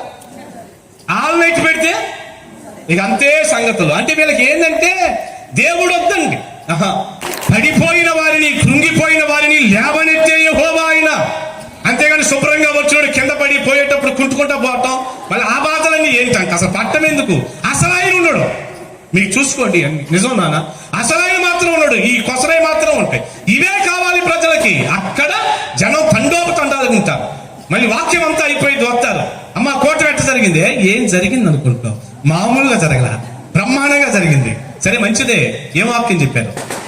ఆమె చెప్పింది మామూలుగా జరగల. అసలు ఆ సౌండ్ బాక్సులు, ఆ లైటింగ్, వచ్చిన పాస్టర్ గారు, అసలు ఆ కేకలు, ఆ పెడబొప్పలు, అబ్బా మామూలుగా లేదండి. దీపావళి బాంబుల కంటే శబ్దం బాగుందా అడుగుతున్నాను. సరే మంచిదేనమ్మా, లైటింగ్, కీబోర్డులు, సౌండ్ సిస్టమ్ ఇదంతా కాదు కదా, ఏ వాక్యం చెప్పారు? అది వాక్యం ఏం చెప్పారే? మళ్ళీ పిల్లల్ని అడగచ్చు, ఏం చెప్పారు? అది ఏదో వాక్యం అంటున్నారు, ఏం చెప్పారు? అది మాత్రం మనకు తెలియదు. అన్నీ ఉన్నాయి, ఏమోనండి ఏదో వాక్యం చెప్పారు, కానీ ఖర్చు మాత్రం కొనుక్కొచ్చుకున్నాం. అయ్యా వేసుకో, తడిపి మొఖాన్ని వేసుకో, సృహ తప్పిపోతావు, కోమల్లో పన్నా పోతావు. ఏమంటే పిచ్చి పట్టేసిందా? లేఖనాల్లో ఏమన్నా ఒక్క సాటైనా అలా ఉంటుంది అసలు? ఏమండి మీరు ఆలోచించి చూడండి. ప్రజలకు ఏం కావాలంటే ఆయన వద్దు, ఇందా నేను చెప్పానే, వాళ్ళు ఇచ్చేది కావాలి, కానీ వాళ్ళు వద్దన్నటువంటి స్వార్థపరులైన భార్యాభర్తలు మనకు కనపడుతున్నారు. చూసారా? తల్లిదండ్రులు పట్టించుకోకుండా అలాగే అయిపోయింది. ఆయన ఇచ్చినవి అన్నీ కావాలి, కానీ ఆయన మాత్రం వద్దు. ప్రియబిడ్డ గుర్తుపెట్టుకో, నేను మళ్ళీ చెప్తున్నాను, కోటి దీవెనలు మనకు వచ్చిన, కూటికి లేని మనం కోటీశ్వరులు అయిపోయినా, కాలుతో నడుచుకుంటా వెళ్ళిన మనం బెంచు కాలులో తిరిగిన, ఎన్ని ఆశీర్వాదాలు మనకు వచ్చినా అది ఖచ్చితంగా యేసు మాత్రం కాదు, యేసయ్యకంతే. దేవునికి స్తోత్రం. ఆయన వేరికంతే. అందుకే నేను అన్నాను, మోసే మనలాంటి పిచ్చివాడు కాదు. ఎన్ని అద్భుతాలు చూసినా అది కాదు ఆయన సంతోషం. నాకు అవి కాదయ్యా, నువ్వు కావాలి. అద్భుతాలు ఎవరికయ్యా కావాలి? అద్భుతాలు చేసిన నువ్వు కావాలి. హల్లెలూయా. ఏమండి మీరు పొరపాటు పడి అద్భుతాలు వద్దు, మేలు వద్దు, స్వస్థతలు వద్దు అని నేను అంటున్నాను అనుకునేది కాదండి. అది కాదు, అన్ని దేవుడు ఇస్తాడు. పొరపాటు కూడా మీరు అనుకోవద్దు, అన్ని ఇస్తాడు దేవుడు. కానీ అవి కాదు మన ఆనందం. కట్టిన ఇల్లు కాదు మన ఆనందం, కొన్న పొలం కాదు మన ఆనందం, తిరిగే కారు కాదు మన ఆనందం, కనపడే సంఘం కాదు మన ఆనందం, మనకున్న ప్రాపర్టీ కాదు మనకు ఆనందం. ఇద్దంటే అట్ట వెళ్ళిపోతే మొత్తం వదిలిపెట్టి పోవాలి, అది కాదు మన సంతోషం. వాడుకొనుట చేత పాడైపోతుంది అంతే. నా 10 లక్షల రూపాయల కారు కూడా కొన్నాళ్ళు వాడుకుంటే పాడైపోయింది, ఇది కూడా పాడైపోయింది. వాడుకుంటే పాడైపోయే వస్తు వాహనాల మీద దృష్టి పెట్టకు. నిన్న నేడు ఏకరీతిగా ఉన్న, ఎప్పుడూ కూడా నిలిచి ఉండే మన తండ్రి ఉన్నాడే, ఆయన్నే కోరుకో. ఇక అంతే, ఆయనే కావాలని కోరుకో. అప్పుడు చూడు నీ జీవితంలో ఎన్ని కార్యాలు జరుగుతాయో. దేవునికి స్తోత్రం. మోసే ఎంత జ్ఞానవంతుడు. అవి కాదు, అవి చేసిన నువ్వు కావాలి. ఈ రాత్రి మనందరం దేవుణ్ణి కోరుకుందుముగాక. ఆమేనండి. ఆయనే కావాలనే తపన మన గుండెల్లో పుట్టునుగాక. నీ ఒక్కడవే చాలయ్యా, నువ్వే నా పంచ ప్రాణాలు, నువ్వే నా ప్రపంచం అనే స్థాయికి ఈ రాత్రి దేవుని మాటలు వినే మీరందరూ ఎదుగుదురుగాక. ఆమేన్. హల్లెలూయా. బైబిల్లో ఒక వ్యక్తి ఉన్నాడు, గెరాసీనుల దేశంలో దెయ్యాలు పట్టి. మనందరూ తెలుసు, 2 మాటలే, దెయ్యాలు పట్టి. ఎన్ని దెయ్యాలు పట్టి? నీ పేరు ఏంటి అంటే ఏం చెప్పాడు? శానా అన్నాడు. శానా అంటే తల్లి 3,000 నుండి 6,000 వరకు ఉండేటటువంటి రోమా ప్రభుత్వంలో ఉన్నటువంటి సైనికుల దళం ఉంది చూసారా, దానిని శానా అని పిలుస్తారు. అంటే 3 నుండి 6,000 వరకు ఎంతమంది అయినా ఉండొచ్చు. 3.5, 4, 4.5, 5, 6,000 వరకు, సుమారు 6,000 వరకు ఉండే సైన్యాన్ని రోమా ప్రభుత్వంలో శానా అని పిలిచాడు. ఇప్పుడు వీడి పేరు అడిగితే ఏం చెప్పాడు? నా పేరు శానా. అంటే సుమారు 6,000 దెయ్యాలు వాళ్ళు ఉన్నాయి. అవి ఆత్మలు కాబట్టి ఒక బాడీలోకి ఎన్ని వేలైనా వెళ్ళిపోగలవు. మీకు తెలుసో లేదో, అందుకే గొలుసులతో బంధించిన ఏం చేస్తున్నాడు వాడు? మీకు ఇంత పురి కోసం కడితే తెంపలేం మనం. 2 చుట్లు చుడితే ఇట్లా లాక్కోమంటే మనం తెంపలేం. ఆడి లోపల ఉన్న దెయ్యాలు అలాంటివి. ఎవ్వరూ కూడా ఆ వ్యక్తిని సాధు చేయలేకపోయారు. కుటుంబానికి దూరం అయ్యాడు, సమాధుల్లో తిరుగుతున్నాడు, బట్టలు తీసేసుకున్నాడు, బట్టలు లాగేసుకున్నాడు, వస్త్రాలు ఏమీ ఆయన మీద లేవు, రాళ్లతో గాయపరుచుకుంటున్నాడు. ఎందుకని? ఆయనకి దెయ్యాలు, అమ్మ నువ్వు బాగా వాక్యం వినాలి, తల్లి నూరా అమ్మ నువ్వే వాక్యం చేతులు పట్టుకున్నావు కదా, అమ్మ నువ్వు కళ్ళు తెరుసు వాక్యం, అమ్మ కాదు. ఇప్పుడు మీరు చెప్పండి, బట్టలు తీసేసుకున్నాడా ఉన్నాయా? ఎందుకు? వాడికి దెయ్యాలు అంటే ఈరోజు బట్టలు తీసేసుకునే వాళ్ళు కానీ, తీసేసుకున్నటువంటి బట్టలు లేని వారి బొమ్మలు చూసే వాళ్ళు కానీ దెయ్యాలు పట్టిన వాళ్ళే చేస్తారు, మంచోళ్ళు చేతి. గుర్తుపెట్టు. ఈ రోజున ఒక 50 మంది కెమెరా దగ్గర నిలబడ్డా కూడా వస్త్రహీనురాలుగా ఒక అమ్మాయి నటించగలుగుతుందంటే దెయ్యాలు పట్టేసింది అంతే. అయితే ఎలా ఉంటుంది? సిగ్గు కలిగింది కదా. ఆ బొమ్మలు ఇంటర్నెట్ లో మనం చూస్తున్నామంటే నీకు పెద్ద దెయ్యం పట్టింది. ఎన్ని దెయ్యపు కార్యాలే. దెయ్యాలు పట్టిన కనుక కూడా బట్టలు తీసేసుకున్నాడు. మీకు తెలుసో లేదు, స్వస్థత వచ్చాక బట్టలు కట్టుకున్నాడు అని ఉంటుంది అక్కడ. దేవుని స్తోత్రం చెప్పండి. బాగుపడ్డవాడు మంచోడు బట్టలు కడతాడు, దెయ్యాలు పట్టినోడు బట్టలు లేకుండా తిరుగుతాడు. అలాంటివి చూస్తారు. మీరందరూ కూడా దేవుని బిడ్డలు అలాంటి పోర్నోగ్రఫీకి అలవాటు పడలేదని నేను నమ్ముతున్నాను. సరే, ఏది ఏమైనా బట్టలు లేకుండా ఉన్నాడు, గాయపరుచుకుంటున్నాడు రాళ్ళు పెట్టి. అప్పుడు సాధు చేయలా. ఒకరోజు వాడికి ఒక మంచి జరిగింది. యేసయ్య వచ్చాయి. ఏం పేరు అన్నాడు? శానా అన్నాడు. ఆ దెయ్యాలను యేసయ్య వెళ్ళగొట్టబోతుంటే అవి కూడా ప్రార్థన చేసినాయి, బతిమలాడుకుని, అయ్యా మమ్మల్ని అప్పుడే పాతాళానికి పంపొద్దు, పందుల్లోకి పంపించాడు. పందుల్లోకి దెయ్యాలన్నీ పోతే పందులన్నీ పరిగెత్తి ఒక ప్రభాతంలో పడి నీళ్ళలో పడి ఊపిరాడగా చచ్చాయని ఉంది. అప్పుడు ఆ పందులు వాండర్లు వచ్చాయి. ఈలోపు ఈ వ్యక్తి బట్టలు కట్టుకొని ఇక్కడ కూర్చున్నాడు. పందులు వాండర్లు వచ్చారు, గ్రామస్తులు వచ్చారు. వాళ్ళందరూ వచ్చి వీడు స్వస్థత పొందాడన్న ఆనందం వాళ్ళకి లేదు, స్వస్థపడ్డాడే కూర్చున్నాడు శుభ్రంగా అన్న ఆనందం అతనికి వాళ్ళకి లేదు. పందులు చచ్చిపోయినన్న బాధ ఉంది. అంటే మనుషులకు ఎప్పటికీ పందులే కావాలి కానీ ప్రభు వద్దు. నిజమండి. ఒక్కొక్కటి ఎంత పెద్ద ప్రసంగాలు. నన్ను 10 రోజులు పిలుచుంటే బాగుండేది అనిపించింది. కానుక ఎత్తి ఇచ్చారు లేదా తెలియదు. అన్ని చెప్పాలని ఉంది. మిమ్మల్ని చూస్తుంటే మీ ముఖాలు ట్యూబ్లైట్ల కంటే కలకలు దాడిపోతుంది. దేవునికి స్తోత్రం చెప్పండి. నిజమే, ప్రభువుకి అవద్దు, పంది కావాలి. అరే వీడు బతికాడి అన్న ఆనందం కూడా లేదు, పంది కావాలి. ఎందుకంటే పంది కదా, అది పంది పోయింది అంటే వాళ్ళంతా సీరియస్ అవ్వబాకండి, కళ్ళు పెద్ద చేస్తున్నారు. పందులంటే ఎంత ప్రేమ అనుకోవాడికి, మరి అంతే. పందులు చచ్చిపోయినాయి. నిజంగా మనం అయితే ఏం చేసేవాళ్ళం అంటే అసలు ఆ పందులు ఇంకా చూసేవాళ్ళం కాదు. ప్రభువా, ఎన్ని గొలుసులు కట్టినా తాళతో కట్టినా ఈయన్ని బంధించలేకపోయాం, వీడి కేకలు, వీడు గాయపరుచుకుంటున్నాడు, బట్టలు, వాళ్ళ కుటుంబం అంతా అల్లాడిపోతుంది, దీన్ని బాగు చేసావు.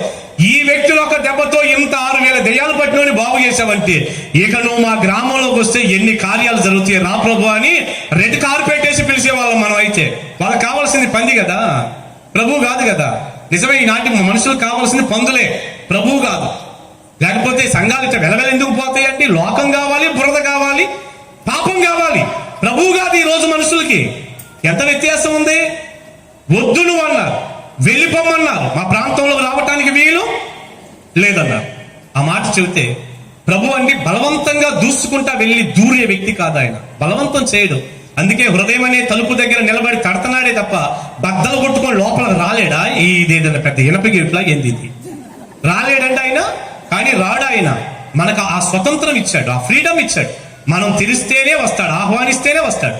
అందుకే యేసయ్య నిన్న నేడు ఎప్పుడు ఆయన మంచి దేవుడు. చప్పట్లు కొట్టండి గట్టిగా ఒకసారి. మన స్వతంత్రాన్ని హరించడు ఆయన. నువ్వు స్వతంత్రుడివి, నీకు ఇష్టమైతేనే వస్తాను. వద్దన్నారు వాళ్ళు, సరే వద్దంటే వద్దన్నారు, నేను వెళ్ళిపోతాను, ఏం పర్వాలేదు అని యేసు ప్రభు వారు తిరిగి వెళ్ళిపోవటానికి దోణెక్కాడు. అప్పుడు మన టాపిక్ వైజ్గా స్వస్థత పొందినవాడు అన్నటువంటి ఒక ₹1,00,00,000 మాట నాన్న బైబిల్ తెచ్చుంటే చూసుకోండి. ₹1,00,00,000 మాట నాకైతే 5వ అధ్యాయం మార్కు సువార్త 18 ఒక్కసారి చూడండి. ఆ వచ్చిన బా మంచి మాట తల్లి. ఆయన తిరిగి దోణి ఎక్కినప్పుడు చూడండి, ఆ దెయ్యాలు పట్టినవాడు ఆయన యొద్ద తన్ను ఉండనిమ్మని ఆయనను బ్రతిమాలు కొనెను. మళ్ళీ ఈ వ్యక్తి బతిలాడుతున్నాడు. చెప్పండి మాట, ఈ వ్యక్తి కూడా బతిలాడుతున్నాడు. మోషే, వీళ్ళందరూ బతిలాడుకుంటున్నారు ప్రభు కోసం. తల్లి మనం ఎప్పుడు బతిలాడుతామో ఏంటో నాకు ఆశ్చర్యంగా ఉంది. ఈడు బతిలాడుకుంటాడు. ఈ వ్యక్తి బాగుపడి బట్టలు కట్టుకొని కూర్చున్నాడుగా, వాళ్ళు వచ్చారుగా, నువ్వు అక్కర్లేదన్నారుగా. వెంటనే ఈ వ్యక్తి ఇన్ని సంవత్సరాలుగా దెయ్యాలు పట్టి బాధపడుతున్నాడుగా. తల్లి భార్య పిల్లలను వదిలేశాడుగా, పాత స్నేహితులు ఉంటారుగా, పాత కార్యక్రమాలు ఉంటాయిగా. అరే రే, ఈయన వెళ్ళిపోతే వెళ్ళిపోయాడు, అంత తొందరగా పోతే అంత మంచిది, మా పాత స్నేహితులు, పాత కార్యక్రమాలు, నా భార్య పిల్లలు, నా కుటుంబం, నేను ఇప్పుడు బాగుపడ్డాను అని చెప్పి ఇంటికి వెళ్ళొద్దు. కానీ ఆయన అంటాడు, అయ్యా అయ్యా బాగయ్యాను, భార్య పిల్లలు ఉన్నారు, కుటుంబాలు ఉన్నాయి, అయినా వారు నాకొద్దు, నీతోనే నేనుంటాను. హల్లెలూయా. నీతోనే నేనుంటాను. నన్ను స్వస్థపరిచావు, నన్ను బతికించావు, దయచేసి నీతో నన్ను ఉండని అనండి. ఒక్క మాట నోరారా చెప్పండి, నీతో నన్ను దయచేసి నీతో ఉండని అయ్యా, నీతో నేను వస్తానయ్యా, నువ్వు ఎక్కడికి వెళితే అక్కడికి నేను వచ్చేస్తానయ్యా, నీతో నన్ను ఉండని అయ్యా అని అన్నాడు. ప్రియబిడ్డ, నిజంగా తర్వాత ప్రభు వద్దు నువ్వు ఇంటికి వెళ్ళి అన్నాడు అనుకోండి, నిజంగా ఆ దెయ్యాలు పట్టినోడుకున్న జ్ఞానం ఈరోజు పెద్ద పెద్ద చదువులు, టెక్నాలజీ, కంప్యూటర్ కాలం, మేధావులని చెప్పుకుంటారు, ఇంగ్లీష్ మీడియం, నాకులాగా 4వ తరగతి చదివినోడు కూడా కాదు, ఇంగ్లీష్ మీడియం. మళ్ళీ మనకు 2 బ్రెయిన్లు, ఒకటి కూడా కాదు, అన్నిటికీ చిన్న చిన్న బ్రెయిన్లు ఉంటాయి. మనిషికి మాత్రమే 2 మెదళ్ళు, చిన్న మెదడు, పనిచేయని మెదళ్ళు ఎన్ని నుంచి ఎందుకురా కాదు. స్టీఫెన్ హాకింగ్ అని ఒక అతను ఉండేవాడు, శాస్త్రవేత్త, మీకు తెలుసు కదా. ఆయన బాడీ అంతా పనిచేయదు, వీళ్ళు బాగా తలకి ఊపుతున్నారు. ఆయన మై ఫ్రెండ్ లాగా ఉన్నాడు ఆయన, బంగారం. స్టీఫెన్ హాకింగ్ అని ఒక ఆయన మొత్తం ఆకాశంలో ఉన్నటువంటి చాలా విషయాలు ఆయన శాస్త్రవేత్త కాబట్టి కనుగొన్నాడు. అవునా కదా నాన్న? చక్రాల కుర్చీలోనే కూర్చొని ఉంటాడు, మెడకాయ అంతా వంగిపోయి ఉంటుంది, ఏం పని చేయదు, కాళ్ళు చేతులు బాడీలు ఏం పని చేయవు. బ్రెయిన్ ఒక్కటే పనిచేసింది ఆయనకి, మీకు తెలుసో లేదో. మా పాటలు పాడారు కదా మీరు, చెప్పండి. బ్రెయిన్ ఒక్కటే, బాడీ ఏం పని చేయలేదు. కానీ మనకున్న ప్రాబ్లం ఏంటి తెలుసా? బాడీ అంతా పనిచేస్తుంది, బ్రెయిన్ మాత్రం పనిచేయదు. సచ్చి చాలా తేడా ఉంది. అందుకే మనం స్టీఫెన్ హాకింగ్ కాలేకపోయాం, ఏమీ కాలేకపోతున్నాం.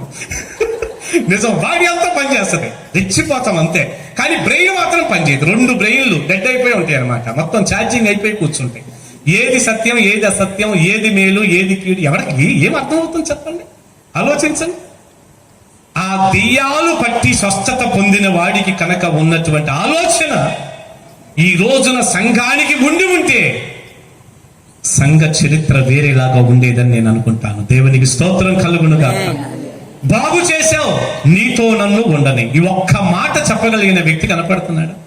ఎన్ని మేలులు పొందుంటారండి సంఘం, మీరు చెప్పండి. తల్లి, దేవుని పిల్లలు ఎన్ని మేలులు పొందుంటారు యేసయ్యను నమ్మిన దగ్గర నుండి, ఈ పరిశుద్ధమైన మహాదేవాలయపు మెట్లెక్కి లోపలికి వచ్చిన దగ్గర నుండి.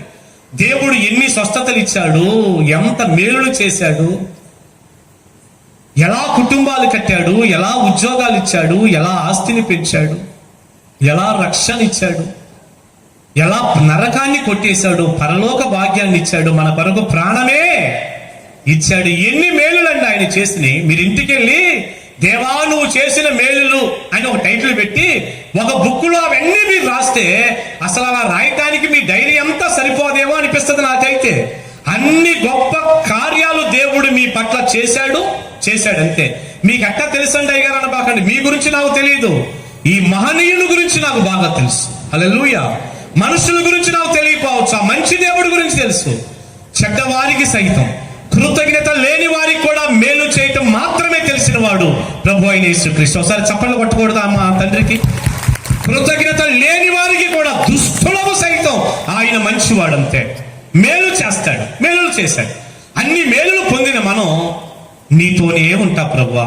అదిగొదిగో ఆ దెయ్యాలు పట్టినోడు స్వస్థ పొంది ఆడి ఉన్న ఒక్క మాట, నీతోనే, నీ దగ్గరే నన్ను ఉన్నాయి ప్రభువా, నిన్ను విడిచి నేను ఉండలేను ప్రభువా, నీతోనే వస్తాను ప్రభువా, అయ్యా నీ దగ్గరే ఉంటానయ్యా, నీ సన్నిధిలోనే ఉంటానయ్యా, నీ పాదాలే నాకు శరణం అయ్యా, నువ్వు లేకుండా ఉండలేనయ్యా అన్న తపన కనుక గుండెల్లో పుడితే, అలాంటి ఒక అంకిత భావం కనుక వస్తే, నిజంగా మన ప్రాణం కంటే దేవుణ్ణి ఎక్కువ ప్రేమించే ఆ మనసు కనుక వచ్చి ఉంటే, ఈ రోజున ఇలాంటి ఒట్టిపోయిన తన సంఘంలో కనపడేది కాదు. నాసిరకంగా సంఘ విశ్వాసులు ఉండేవారు. మేలు పొందటం, వెళ్ళిపోవటం, స్వస్థత పొందటం, చెప్పండి, అద్భుతాలు పొందటం. డాక్టర్లు చచ్చిపోతామని చెబుతారు, చర్చికి తీసుకొస్తారు, పాస్టర్ ప్రార్థన చేస్తారు, సంఘం బ్రతికేస్తాడు, ఆ తర్వాత తిరుగుతుంటాడు. మళ్ళీ అడిగితే అస్సలు కుదరట్లేదండి, అస్సలు ఖాళీ లేదండి. మరి మార్చులలో ఉంటే కుదిరేదేమో, మార్చులలో ఉంటే కుదిరేది కదండి. ఒక్కొక్కరికి జబ్బు వచ్చినప్పుడు దేవుడు ఎట్లా కనపడతాడో నిజం. జబ్బు వచ్చినప్పుడు మామూలుగా కనపడ్డ దేవుడు అప్పుడే కనపడుతుంటాడు. బాగుంటే కనపడ్డా ఆయనంతే. యా యా యా బతికితే నీ దగ్గరేనయ్యా, నీ సేవే చేస్తానయ్యా, డాక్టర్ గారు నీ వెనకే తిరుగుతానయ్యా. మా వెనక నువ్వు తిరగటం కాదు, మళ్ళీ నిన్ను పట్టుకోవటానికి నీ వెనక తిరగలేక మాకు సావు అవుతాం. మా వెనక నువ్వు తిరగటం కాదు, నువ్వు బురద మట్టలా జారిపోయి ఎట్టుపోతున్నావు, ఎవరికి తెలియట్లేదు. ఆ కృతజ్ఞతే కనుకుంటే దేవుడే కావాలి అనుకున్నాడు ఆ సేనా దెయ్యాలు పట్టినాడు. ఆ ఒక్క మాట మన గుండెల్లో ఉండుంటే మోసేలాగా ఆ వ్యక్తిలాగా దేవుడే కావాలనుకుంటా. ఎంత కృతజ్ఞత హీనులండి. మా చర్చిలో జరిగినటువంటి ఒక సంఘటన మీకు చెప్తాను. మా చర్చిలో సహోదరు చర్చికి వస్తుంది. వాళ్ళ అమ్మ రాదు, వాళ్ళ నాన్న కూడా రాదు. నేను విజిట్ చేయడానికి అప్పుడప్పుడు వెళ్ళి ప్రార్థన చేస్తా ఉంటే అమ్మాయి రక్షణ పొందింది, బల్ల తీసుకుంటే బ్రహ్మాండం ఉంటుంది. విజిటింగ్ చేయడానికి వెళ్తాను. వెళ్ళినప్పుడల్లా ఆ అమ్మాయి అంటది, అన్నయ్య నాన్న కూడా కొంచెం సువార్త చెప్పండి అన్నయ్య, కాస్త వాక్యం చెప్పండి అన్నయ్య, నాన్న కూడా మారాలన్నయ్య, కొంచెం సువార్త చెప్పండి. అంటే నేను ఇంటికి వెళ్ళిన ప్రతిసారి ఆయనతో దేవుని మాటలు చెప్పేవాడిని. అంకుల్ కొద్ది పెద్ద వయసు, నాదే చిన్న వయసు, ఎప్పుడో 15 సంవత్సరాల క్రితం మాట, 10 ఏళ్ళు పైన. అంకుల్ మీరు యేసు ప్రభువుని నమ్ముకోండి అంకుల్, యేసు ప్రభు మంచి దేవుడు చెప్తుంది. ఆయన నమ్మట్లా. మీ చెల్లి వస్తుందిగా వెళ్ళండి, నాకొద్దు అనేవాడు. అదే క్రమంలో ఒక రోజు వెళ్ళినప్పుడు ఆ అమ్మాయి కొంచెం చెప్పండి అన్నయ్య అంటే పెళ్లిగా కూర్చొని నేను అన్నాను, అంకుల్ యేసు ప్రభు నమ్ముకోండి అన్నాను. వెంటనే ఆయన అన్నాడు, అయ్యా వచ్చినప్పుడల్లా పొద్దస్తమానం యేసు ప్రభు నమ్ముకోండి నమ్ముకోండి నమ్ముకోండి అంటున్నావు, అసలు యేసు ప్రభు ఎవరు అన్నాడు నన్ను గట్టిగా. నేనన్నాను, యేసు ప్రభు దేవుడు అంకుల్ అని చెప్పాను. అప్పుడు వెంటనే ఆయన అన్నాడు, యేసు ప్రభు దేవుడు కాదు అన్నాడు. వెంటనే నేనన్నాను, మరి యేసు ప్రభు దేవుడు కాకపోతే మీ లెక్కలో ఎవరు దేవుడు అని అడిగాను. సింపుల్ గా ఏదో మాట సరదాగా, మరి ఎవరు దేవుడు అనుకుంటున్నారు మీరన్నా. ఆయన వెంటనే అన్నాడు, నేనే దేవుణ్ణి, ఇక నాకు ఇంకొక దేవుడు లేదు. నాకు అసలు ఎప్పుడు ఏ జబ్బు రాలా. ఆయన చెబుతున్నాడు, నాకు ఎప్పుడు ఏ రోగం రాదు, తలకాయ నొప్పి కూడా. అంటే దేవుడు అట్లా కాపాడాడని కాదు, నాకు తలనొప్పి కూడా రాలా, ఎప్పుడు ఏ జబ్బు రాలా, ఏ టాబ్లెట్ కూడా వేసుకోలేదు. కావాలంటే మా ఇంట్లో వాళ్ళని అడగంటే అసలు పొరపాటును కూడా నాకు ఏ జబ్బు రాలేదు, నేను ఆరోగ్యవంతుణ్ణి. కనుక నేను ఎవరిని అనుకుంటున్నాను, నేనే దేవుణ్ణి, ఇక నేనే దేవుణ్ణి. కావాలంటే మీ చెల్లి, నువ్వు చెల్లి అంటే ఆయన కూతురు, ఆ అమ్మాయి నువ్వు ఇద్దరు కలిసి నన్నే ఆరాధన చేసి దండం పెట్టుకుని అంటున్నాడు, నేనే దేవుణ్ణి అంటున్నాడు. నేనన్నాను, అంకుల్ మనం దేవుళ్ళం కాదు, మనం మనుషులం, చచ్చిపోయి మరణానికి వెళ్ళిపోయే వాళ్ళం, మనం మనుషులం అంటే. అప్పుడు చెబుతున్నాడు, నాకు అసలు ఇంతవరకు తలకాయ నొప్పి రాలేదు, నాకు మరణం ఏంటి, నాకు స్వామి ఏంటి, ఎటకన పడుతున్నాను నీ కంటికి, నేనే దేవుణ్ణి మీకు తెలియదు, నేను ఒక అవతారం అంటాడు. అదే అంతే. అప్పుడు వాళ్ళ అమ్మాయి నిర్గాంతపోయింది, నేనైతే మామూలుగా నిర్గాంతపోవాలి. అప్పుడు నేను అనుకున్నాను, మనుషులతో అయితే చెప్పొచ్చు కానీ దేవుళ్ళకు చెప్పటం చాలా కష్టమే కదా. సరే అంకుల్ అట్టయితేనని, అమ్మా మరి దేవుడితో మనం పెట్టుకోకూడదమ్మా, ప్రార్థన చేద్దామని ఇంటికి వెళ్ళాను. రీపెంట నిజంగా నమ్మండి, 3 నెలలు కరెక్ట్ గా తిరిగేసరికి దేవుడికి జబ్బు చేసింది. నిజమండి, 3 నెలలు గడిచేసరికి దేవుడికి జబ్బు చేసింది. ఆ జబ్బు చేసిన దేవుడిని హాస్పిటల్లో చూపించే గతి లేక విజయవాడ గవర్నమెంట్ హాస్పిటల్లో పడుకోబెట్టాడు. కొద్ది రోజులు ఉన్నాడు, 10-15 రోజుల దాకా ఉన్నాడు. ఈ 10-15 రోజుల్లో 180 మంది వైద్యులు ఆయన పరీక్ష చేశారు. 180 మంది ఒకే మాట చెబుతున్నారు, కూతురు ఉంది, తల్లి ఉంది, అమ్మా మేము ఇంత సర్వీసులో ఎన్నో జబ్బులు చూసాం కానీ ఈ దేవుడికి వచ్చిన జబ్బు మాత్రం మాకు అర్థం కావట్లేదు. ఇది ఏదో ప్రత్యేకమైన జబ్బులాగా ఉంది, కొత్త జబ్బు మేము కనిపెడదాం అనుకున్నాం కానీ మా వల్ల కావటం లేదు. కానీ ఒకటి మాత్రం నిజం, మీ దేవుడు పోతాడు. ఒకటి మాత్రం నిజం, దేవుడు మాత్రం పోతాడు. ఇక అంతే. మాకు అర్థం కావట్లేదు ఇది. డాక్టర్ గారు ఏదో ఒకటి చేయండి. ఏం చేద్దామమ్మా, ఇది ఏందో లోపలన్నీ గడ్డలు ఉండలు అంతా గడ్డ కట్టేసింది, ఏం అర్థం కావట్లేదు అసలు మాకు అది తెలియదు కూడా తెలియట్లేదు. కానీ ఒకటి తెలుస్తుంది, మీ దేవుడు మాత్రం, గట్టిగా చెప్పండి, మీరు పోయేటట్టున్నారు కాసేపు ఆగితే, ఏదో ఒకటి చెప్పండి, మీ దేవుడు అంటే పోతాం అంటే ఇంటికి వెళ్ళండి, మీరు కంగారు పడిపోకండి, ఇంటికి వెళ్ళరా, అన్న ఇచ్చిన టైం కూడా అయిపోతున్నట్టుంది, పంపించాలిగా, అందుకంటున్నా. ఈయన మాత్రం బ్రతకడని చెప్పారు. సరే, అప్పుడు ఆయనకి ఒక కళ వచ్చింది. చూడండి, ఆ కళలో తెల్లటి అంగి వేసుకున్నటువంటి యేసయ్య కనపడి అన్నాడు, నా కుమారుడా, నీవు నా మందిరానికి రాగలిగితే, చూడండి మాట, నేను నిన్ను బాగు. ఆయనకి ఆ బెడ్ మీద అలా కొంచెం అన్కాన్షియస్ గా ఉన్నటువంటి వ్యక్తికి ఒక కలలాగా వచ్చి ఆ తెల్లటి అంగి వేసుకున్న వ్యక్తి మంచం దగ్గరికి వచ్చి, నువ్వు నా మందిరానికి రాగలిగితే నేను బాగు చేస్తాను అని ప్రభు అని ఆయనకి చెప్పాడు. మాకు తెలియదు, అదే డిసెంబర్ నెల మేమేదో ఉపవాస ప్రార్థనలు చేసుకున్నాం. వెంటనే ఆయన కొంచెం ఓపిక తెచ్చుకొని అన్నాడు వాళ్ళ అమ్మాయికి, అమ్మా నేను ఇక్కడుంటే చచ్చిపోతా, దేవుడు నాకు కనపడ్డాడు, యేసయ్య నాకు కనపడ్డాడు, ఆ జుట్టు అంగి నాకు అర్థమైంది, నా మందిరానికి వస్తే నేను నిన్ను బాగు చేస్తానని దేవుడు చెప్తున్నాడు, కనుక మందిరానికి తీసుకెళ్ళి, ఇక్కడుంటే నేను చచ్చిపోతా. మనం వచ్చిన కాడి నుంచి చూస్తున్నాం, ఈ పక్కోళ్ళు 2-3 పోయారు, ఈ పక్కోళ్ళు 2-3 పోయారు, నేనే మిగిలిన, నేను కూడా పోయేటట్టున్నా. దేవుడు మందిరానికి వస్తే బాగు చేస్తానని అర్జెంటుగా నన్ను తీసుకెళ్ళంటే వాళ్ళ అమ్మాయి, ఎట్టనానా హాస్పిటల్ ఇంత సీరియస్ కండిషన్, లేదమ్మా నన్ను దేవుడు బతికిస్తానన్నాడంటే మొండికి పడి డాక్టర్లు చెప్పి ఆయన్ని పడుకున్నట్టే తెచ్చి ఇంటికి తెచ్చుకున్నారు. వాళ్ళు తెచ్చుకొని ఫోన్ చేశారు, అన్నయ్య 31వ తారీఖు పగలది మా నాన్న ఇంటికి తెచ్చామన్నయ్య, ఇట్ట జరిగింది, వచ్చి ప్రార్థన చేయండి అంటే, ఉపవాసాల నుండి ప్రార్థన చేస్తున్నాం, 1వ తారీఖు వాగ్దాన కార్డులు అవి తీసుకుంటా సిద్ధపడుతున్నాం కదా. నేను అన్నాను ప్రార్థన అయ్యాక వచ్చి ప్రార్థన చేస్తానమ్మా అన్న. మధ్యాహ్నం 1 గంటకు ప్రార్థన అయింది. మరి ఆయన వచ్చాడని తెలిస్తే మరి విశ్వాసులు కదా బాధపడకుండా ఇంకో పిల్లని ఎక్కించుకొని నేను ఇంటికి వెళ్తే మొత్తం కట్టిలాగా పడుకొని ఉన్నాడు, మాట్లాడేంత ఓపిక పెద్దగా లేదు. విషయం వాళ్ళు చెప్పారు, సరేనమ్మా అన్న, కొంచెం కొబ్బరి నూనె రాసి ప్రార్థన చేయాలి, ఇప్పుడు నేను యేసు రక్తం రాసి ప్రార్థన చేయాలి. వెంటనే ప్రార్థన చేసే ముందు పలకరించి, దేవుడు నిన్ను బాగు చేస్తాడని నమ్ముతున్నావా అని అడిగితే మంచిది కదా, మరి ఆయన విశ్వాసం బలపడిద్దని నేను మెల్లిగా అన్నాను, అంకులో అన్నా. అన్నాడు, కాళ్ళు కూడా కదిలిస్తున్నాడు, ఇట్ట కాళ్ళు కూడా ఇచ్చి అంటున్నాడు అనే ఉన్నాడు ఒక మాదిరిగా. అన్నాడు, ఏమి కళ్ళు తెరవట్లేదు, ఏం చేయాలి, యేసయ్య నిన్ను బాగు చేయగలడని నమ్ముతున్నావా అన్నాడు. చాలు, ఆ ఒక్క మొక్కే చాలు. ఇక ప్రార్థన చేసి, ఇక నేను కూడా రెచ్చిపోయి, అంటే నాకు ఇంత అనుభవం కూడా లేదు సచ్చి, ఇక నేను కూడా కొబ్బరి నుండి చేతితో పట్టుకుని రెచ్చిపోయి, నాకే గనక ఒక బాడీ దొరికిందని ఇక రెచ్చిపోయి ప్రార్థన చేసి, బైబిల్లో ఉన్న వచనాలన్నీ ఆయన వచనాలు ఆయనకే చెప్పి, అంటే దేవుడికి ఆయన్ని చెప్పి ఎత్తిపట్టి భారంగా ప్రార్థన చేసి, ఆయనకి సిలువ గుర్తేసి ప్రార్థన చేసి గద్దించి, మళ్ళీ పెంతెకోస్తు సంఘం కాపర్ని కదా, గద్దించి యేసు నామములో బంధిస్తున్నా నీ రోగాన్ని గట్టిగా అరిచి ప్రార్థన చేశాను. ప్రార్థన చేసి యేసు నామములో, అంటే రోగుల దగ్గర ఎట్లా ప్రార్థన చేయాలో కూడా తెలియలే, ఎందుకంటే అప్పుడు 15 ఏళ్ళ క్రితం అని చెప్పిన 10 ఏళ్ళ పైన ప్రార్థన చేసి యేసు నామములో అడుగుతున్నాము తండ్రి అన్న. ఆమె కొబ్బరి డబ్బా ఆమెకి, ఇక దేవుడు బాగు చేస్తాడమ్మా, ఏం పర్లేదు, సాయంత్రం నైట్ కోటానికి తీసుకొచ్చుకోండి అని చర్చిలో పెట్టి ప్రార్థన చేసేద్దాం అన్నాను. 31 రాత్రి బాగానే ఉంది. పొయ్యేవాడిని మామూలుగా పోతే ఎట్లుండేదో, మళ్ళీ ప్రార్థన చేశాను, ఏం పర్వాలేదు దేవుడు నీకు సహాయం చేస్తాడని చూద్దామని మెల్లిగా ఆయన దగ్గరికి వెళ్ళి, అంకులో అంటే చూడండి, ఓవర్ యాక్షన్, పాస్టర్ గారు ఉంటే ఓవర్ యాక్షన్ ఎవరికి కదా, మనం ఎంతలో ఉండాలో అంతలో ఉంటే హాయిగా సేవ చేసుకోవచ్చు అని అప్పుడే నాకు అర్థమైంది, అప్పుడుగా తెలియదు నిజం. అంకులో అన్నా, ఏం పలకట్లా. మళ్ళీ గట్టిగా అంకులు అన్నా, ఏం పలకట్లా.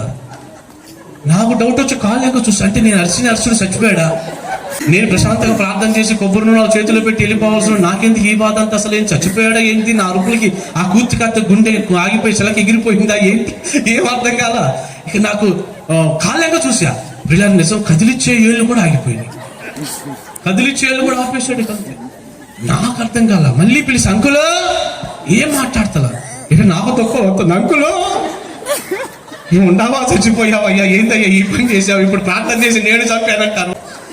గట్టిగా పిలిచావు ఒక 7-8 సార్లు, అంటే కానీ నేను వెళ్ళేటట్టు లేదు, లోపల యేసు రక్తమే చేయ ప్రభు, ఏంటి నా పరిస్థితి ఉంటాడు. మొత్తానికి కొత్త సంవత్సరం నాకు ఏదో తేడా కొట్టేసినట్టుందని నా టెన్షన్ నాది. మొత్తానికి 7-8 సార్లు గట్టిగా ఊపి పిలిస్తే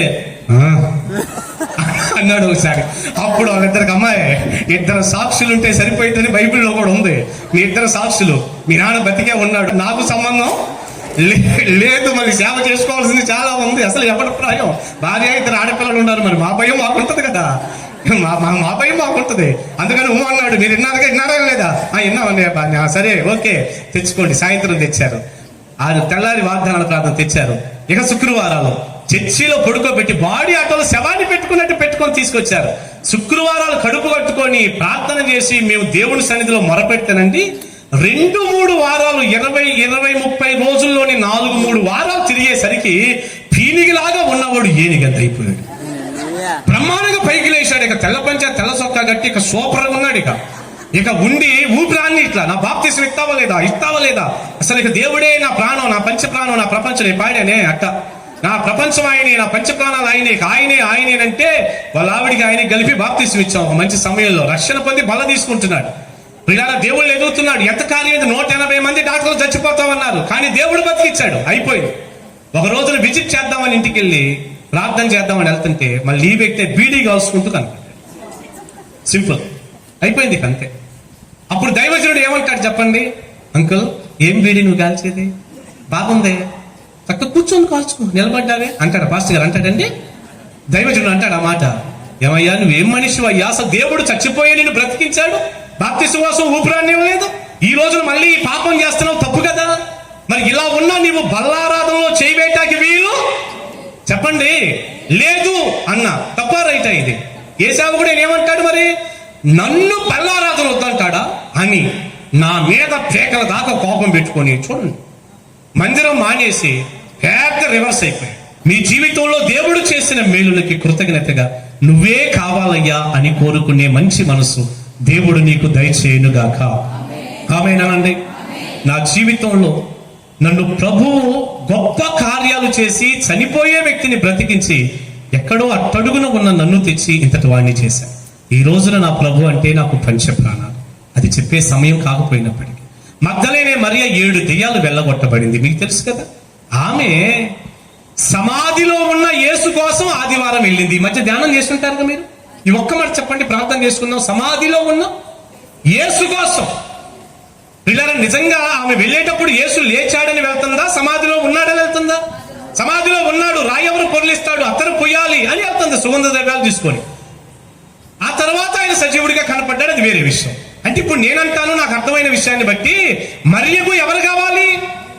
ఈ మరియమ్మకి ఎవరు కావాలి? సజీవుడిగా ఉన్నప్పుడు 7 దెయ్యాలు వెళ్ళగొట్టాడే ఆ యేసు మాత్రమే కాదు, ఏ సహాయము చేయలేకుండా సమాధిలో పడుకున్న శవంగా ఉన్న యేసు కూడా మరియకు కావాలి. చప్పలు కొట్టండి ఒకసారి గట్టిగా. మరియకి ఎవరు కావాలి? అది కూడా ఎలా ఫార్మాలిటీ కాదండి. ఆయన కనపడకపోతే ఏడుస్తుంది.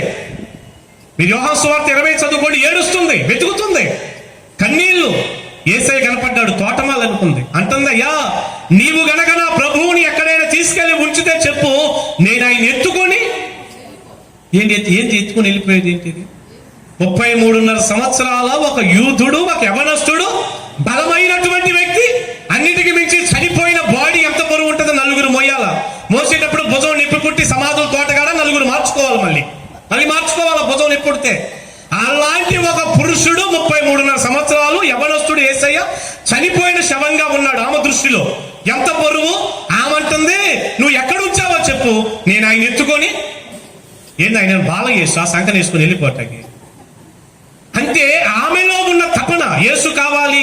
ఆయన ఏ సహాయం చేయలేడు, చనిపోయాడు, శవంగా ఉన్నాడు. ఆమె దృష్టిలో, ఆమె ఆలోచనలో ఆ యేసు కూడా నాకు కావాలి. హల్లెలూయా. ఇది నిజమైన భక్తి, ఇది నిజమైన క్రైస్తవ్యం. ఈ రోజున నీకు ఏ యేసు కావాలి?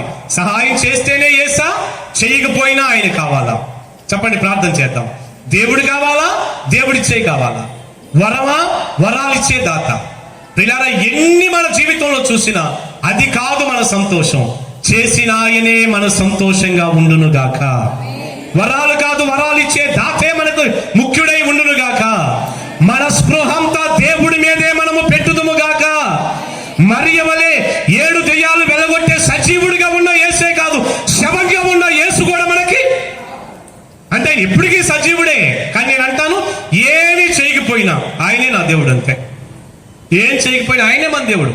దేవుడు అంటే మనకి ఎట్టయిపోవాలంటే సెటస్కోప్ తెచ్చి డాక్టర్ గారిని నీ గుండె మీద పెడితే అది లబ్ధప్పని కొట్టుకోకూడదు, యేసు యేసు యేసు అని కొట్టుకోవాలి. మనల్ని కత్తితో కోస్తే శరీరం నుంచి రక్తం కాదు, వాక్యము బయటికి రావాలి. మన జీవశ్వాస యేసై ఉండాలి, మన గుండె చప్పుడు యేసై ఉండాలి, మన జీవనాడి యేసై ఉండాలి, మన ఊపిరి యేసై ఉండాలి, మన సమస్తము ఆయనే అయి ఉండాలి. అంతే, ఆయన తప్ప వేరేది నాకు వద్దు అన్నటువంటి విధానంలో మనం జీవించాలి. యేసై కావాలా, యేసు ఇచ్చేది కావాలి? ఇప్పుడు చెప్పండి, ఎవరు దేవుడా, దేవుడిచ్చేదా? ఆయన ఏది ఇవ్వకపోయినా యేసు నాకు కావాలని ఎంతమంది చెబుతారు? నాకు ఏది ఇవ్వకపోయినా పర్లేదండి అయ్యా, ఆయన కావాలయ్యా. ఆయన కాలి గోటికి సమానం కాదయ్యా ఆయన ఎన్ని కోట్లు ఇచ్చినా. ఆయన లేకుండా ఆయన ఇచ్చింది నాకెందుకయ్యా, ఆయనే కావాలన్న వారు చేయొద్దండి ఒకసారి. నిజంగా ఆయనే కావాలా? నేను ఎత్తమన్నాను, నేను ఎత్తారా? ఆయనే కావాలా? ఒకసారి లేచి నిలబడండి, మనం ప్రార్థన చేయబోతున్నాం. ఆయనే కావాలి కదా. మీరు నిలబడిన మీకు ₹1,00,00,000 రెఫరెన్స్ ఒకటి ఇస్తాను. ₹1,00,00,000 రెఫరెన్స్. అన్నయ్య ఇచ్చిన సమయం ఒక 5 నిమిషాలు అలా వెళ్ళింది. అన్నయ్య ఇంకొక 5 మినిట్స్ పర్లేదా? సరే అమ్మా, లేచి నిలబడ్డారు మీరు. చాలా సంతోషం, చాలా సంతోషం. దేవుడే కావాలి. ఓకే, దేవుడే కావాలి. మీరందరూ చేతులు ఎత్తారయ్యా, నాకు ఆయన కావాలి. ప్రియబిడ్డ, ఈ రాత్రి అండి మీరు ఎన్ని గంటలు విన్నారని కాదు, నా కళ్ళే చూడండి, మీ బైబిల్ పట్టుకోండి. ఎంత క్వాలిటీ కలిగిన బోధ విన్నారో మీరు చూడండి. ఎస్, అవును. ఈ చివరి దినాల్లో ఆయన్ని వదిలిపెట్టి, ఆయన్ని పక్కన పెట్టి, లోకం మీద శ్రమ పెట్టి వెండిపోతూ ఉన్నటువంటి మన జీవితాలు బాగు చేసుకుని సిలువ బలిపీఠం మీదకు మీరు వస్తున్నారు. సిలువ అనే బలిపీఠం మీదకు మీరు వస్తున్నారు. నాకు ఆయన ఇచ్చేవి కాదు, ఆయన ఎక్కువ ఇస్తాడు. ఆయనే కావాలని చెప్పారు. మీరు కళ్ళు తెచ్చి నా తల్లి చూడండి. ఎవరు ప్రార్థనలో ఉండకండి దయచేసి, ఎందుకంటే మీకు అమూల్యమైన మాట చెప్పబోతుంది. నాకు ఆయనే కావాలని, ఆయనే నా ప్రాణం అని. దేవా, నువ్వు తప్ప నాకు వేరేది వద్దు అనే స్థాయికి మనం వచ్చారు. ఒక వైరాగ్యం వచ్చారు. నా దేవుడే, ఇదంతా శాశ్వతం కాదు, నా దేవుడే, నాకు నువ్వే కావాలి, నువ్వే కావాలి, నువ్వే కావాలి, నువ్వే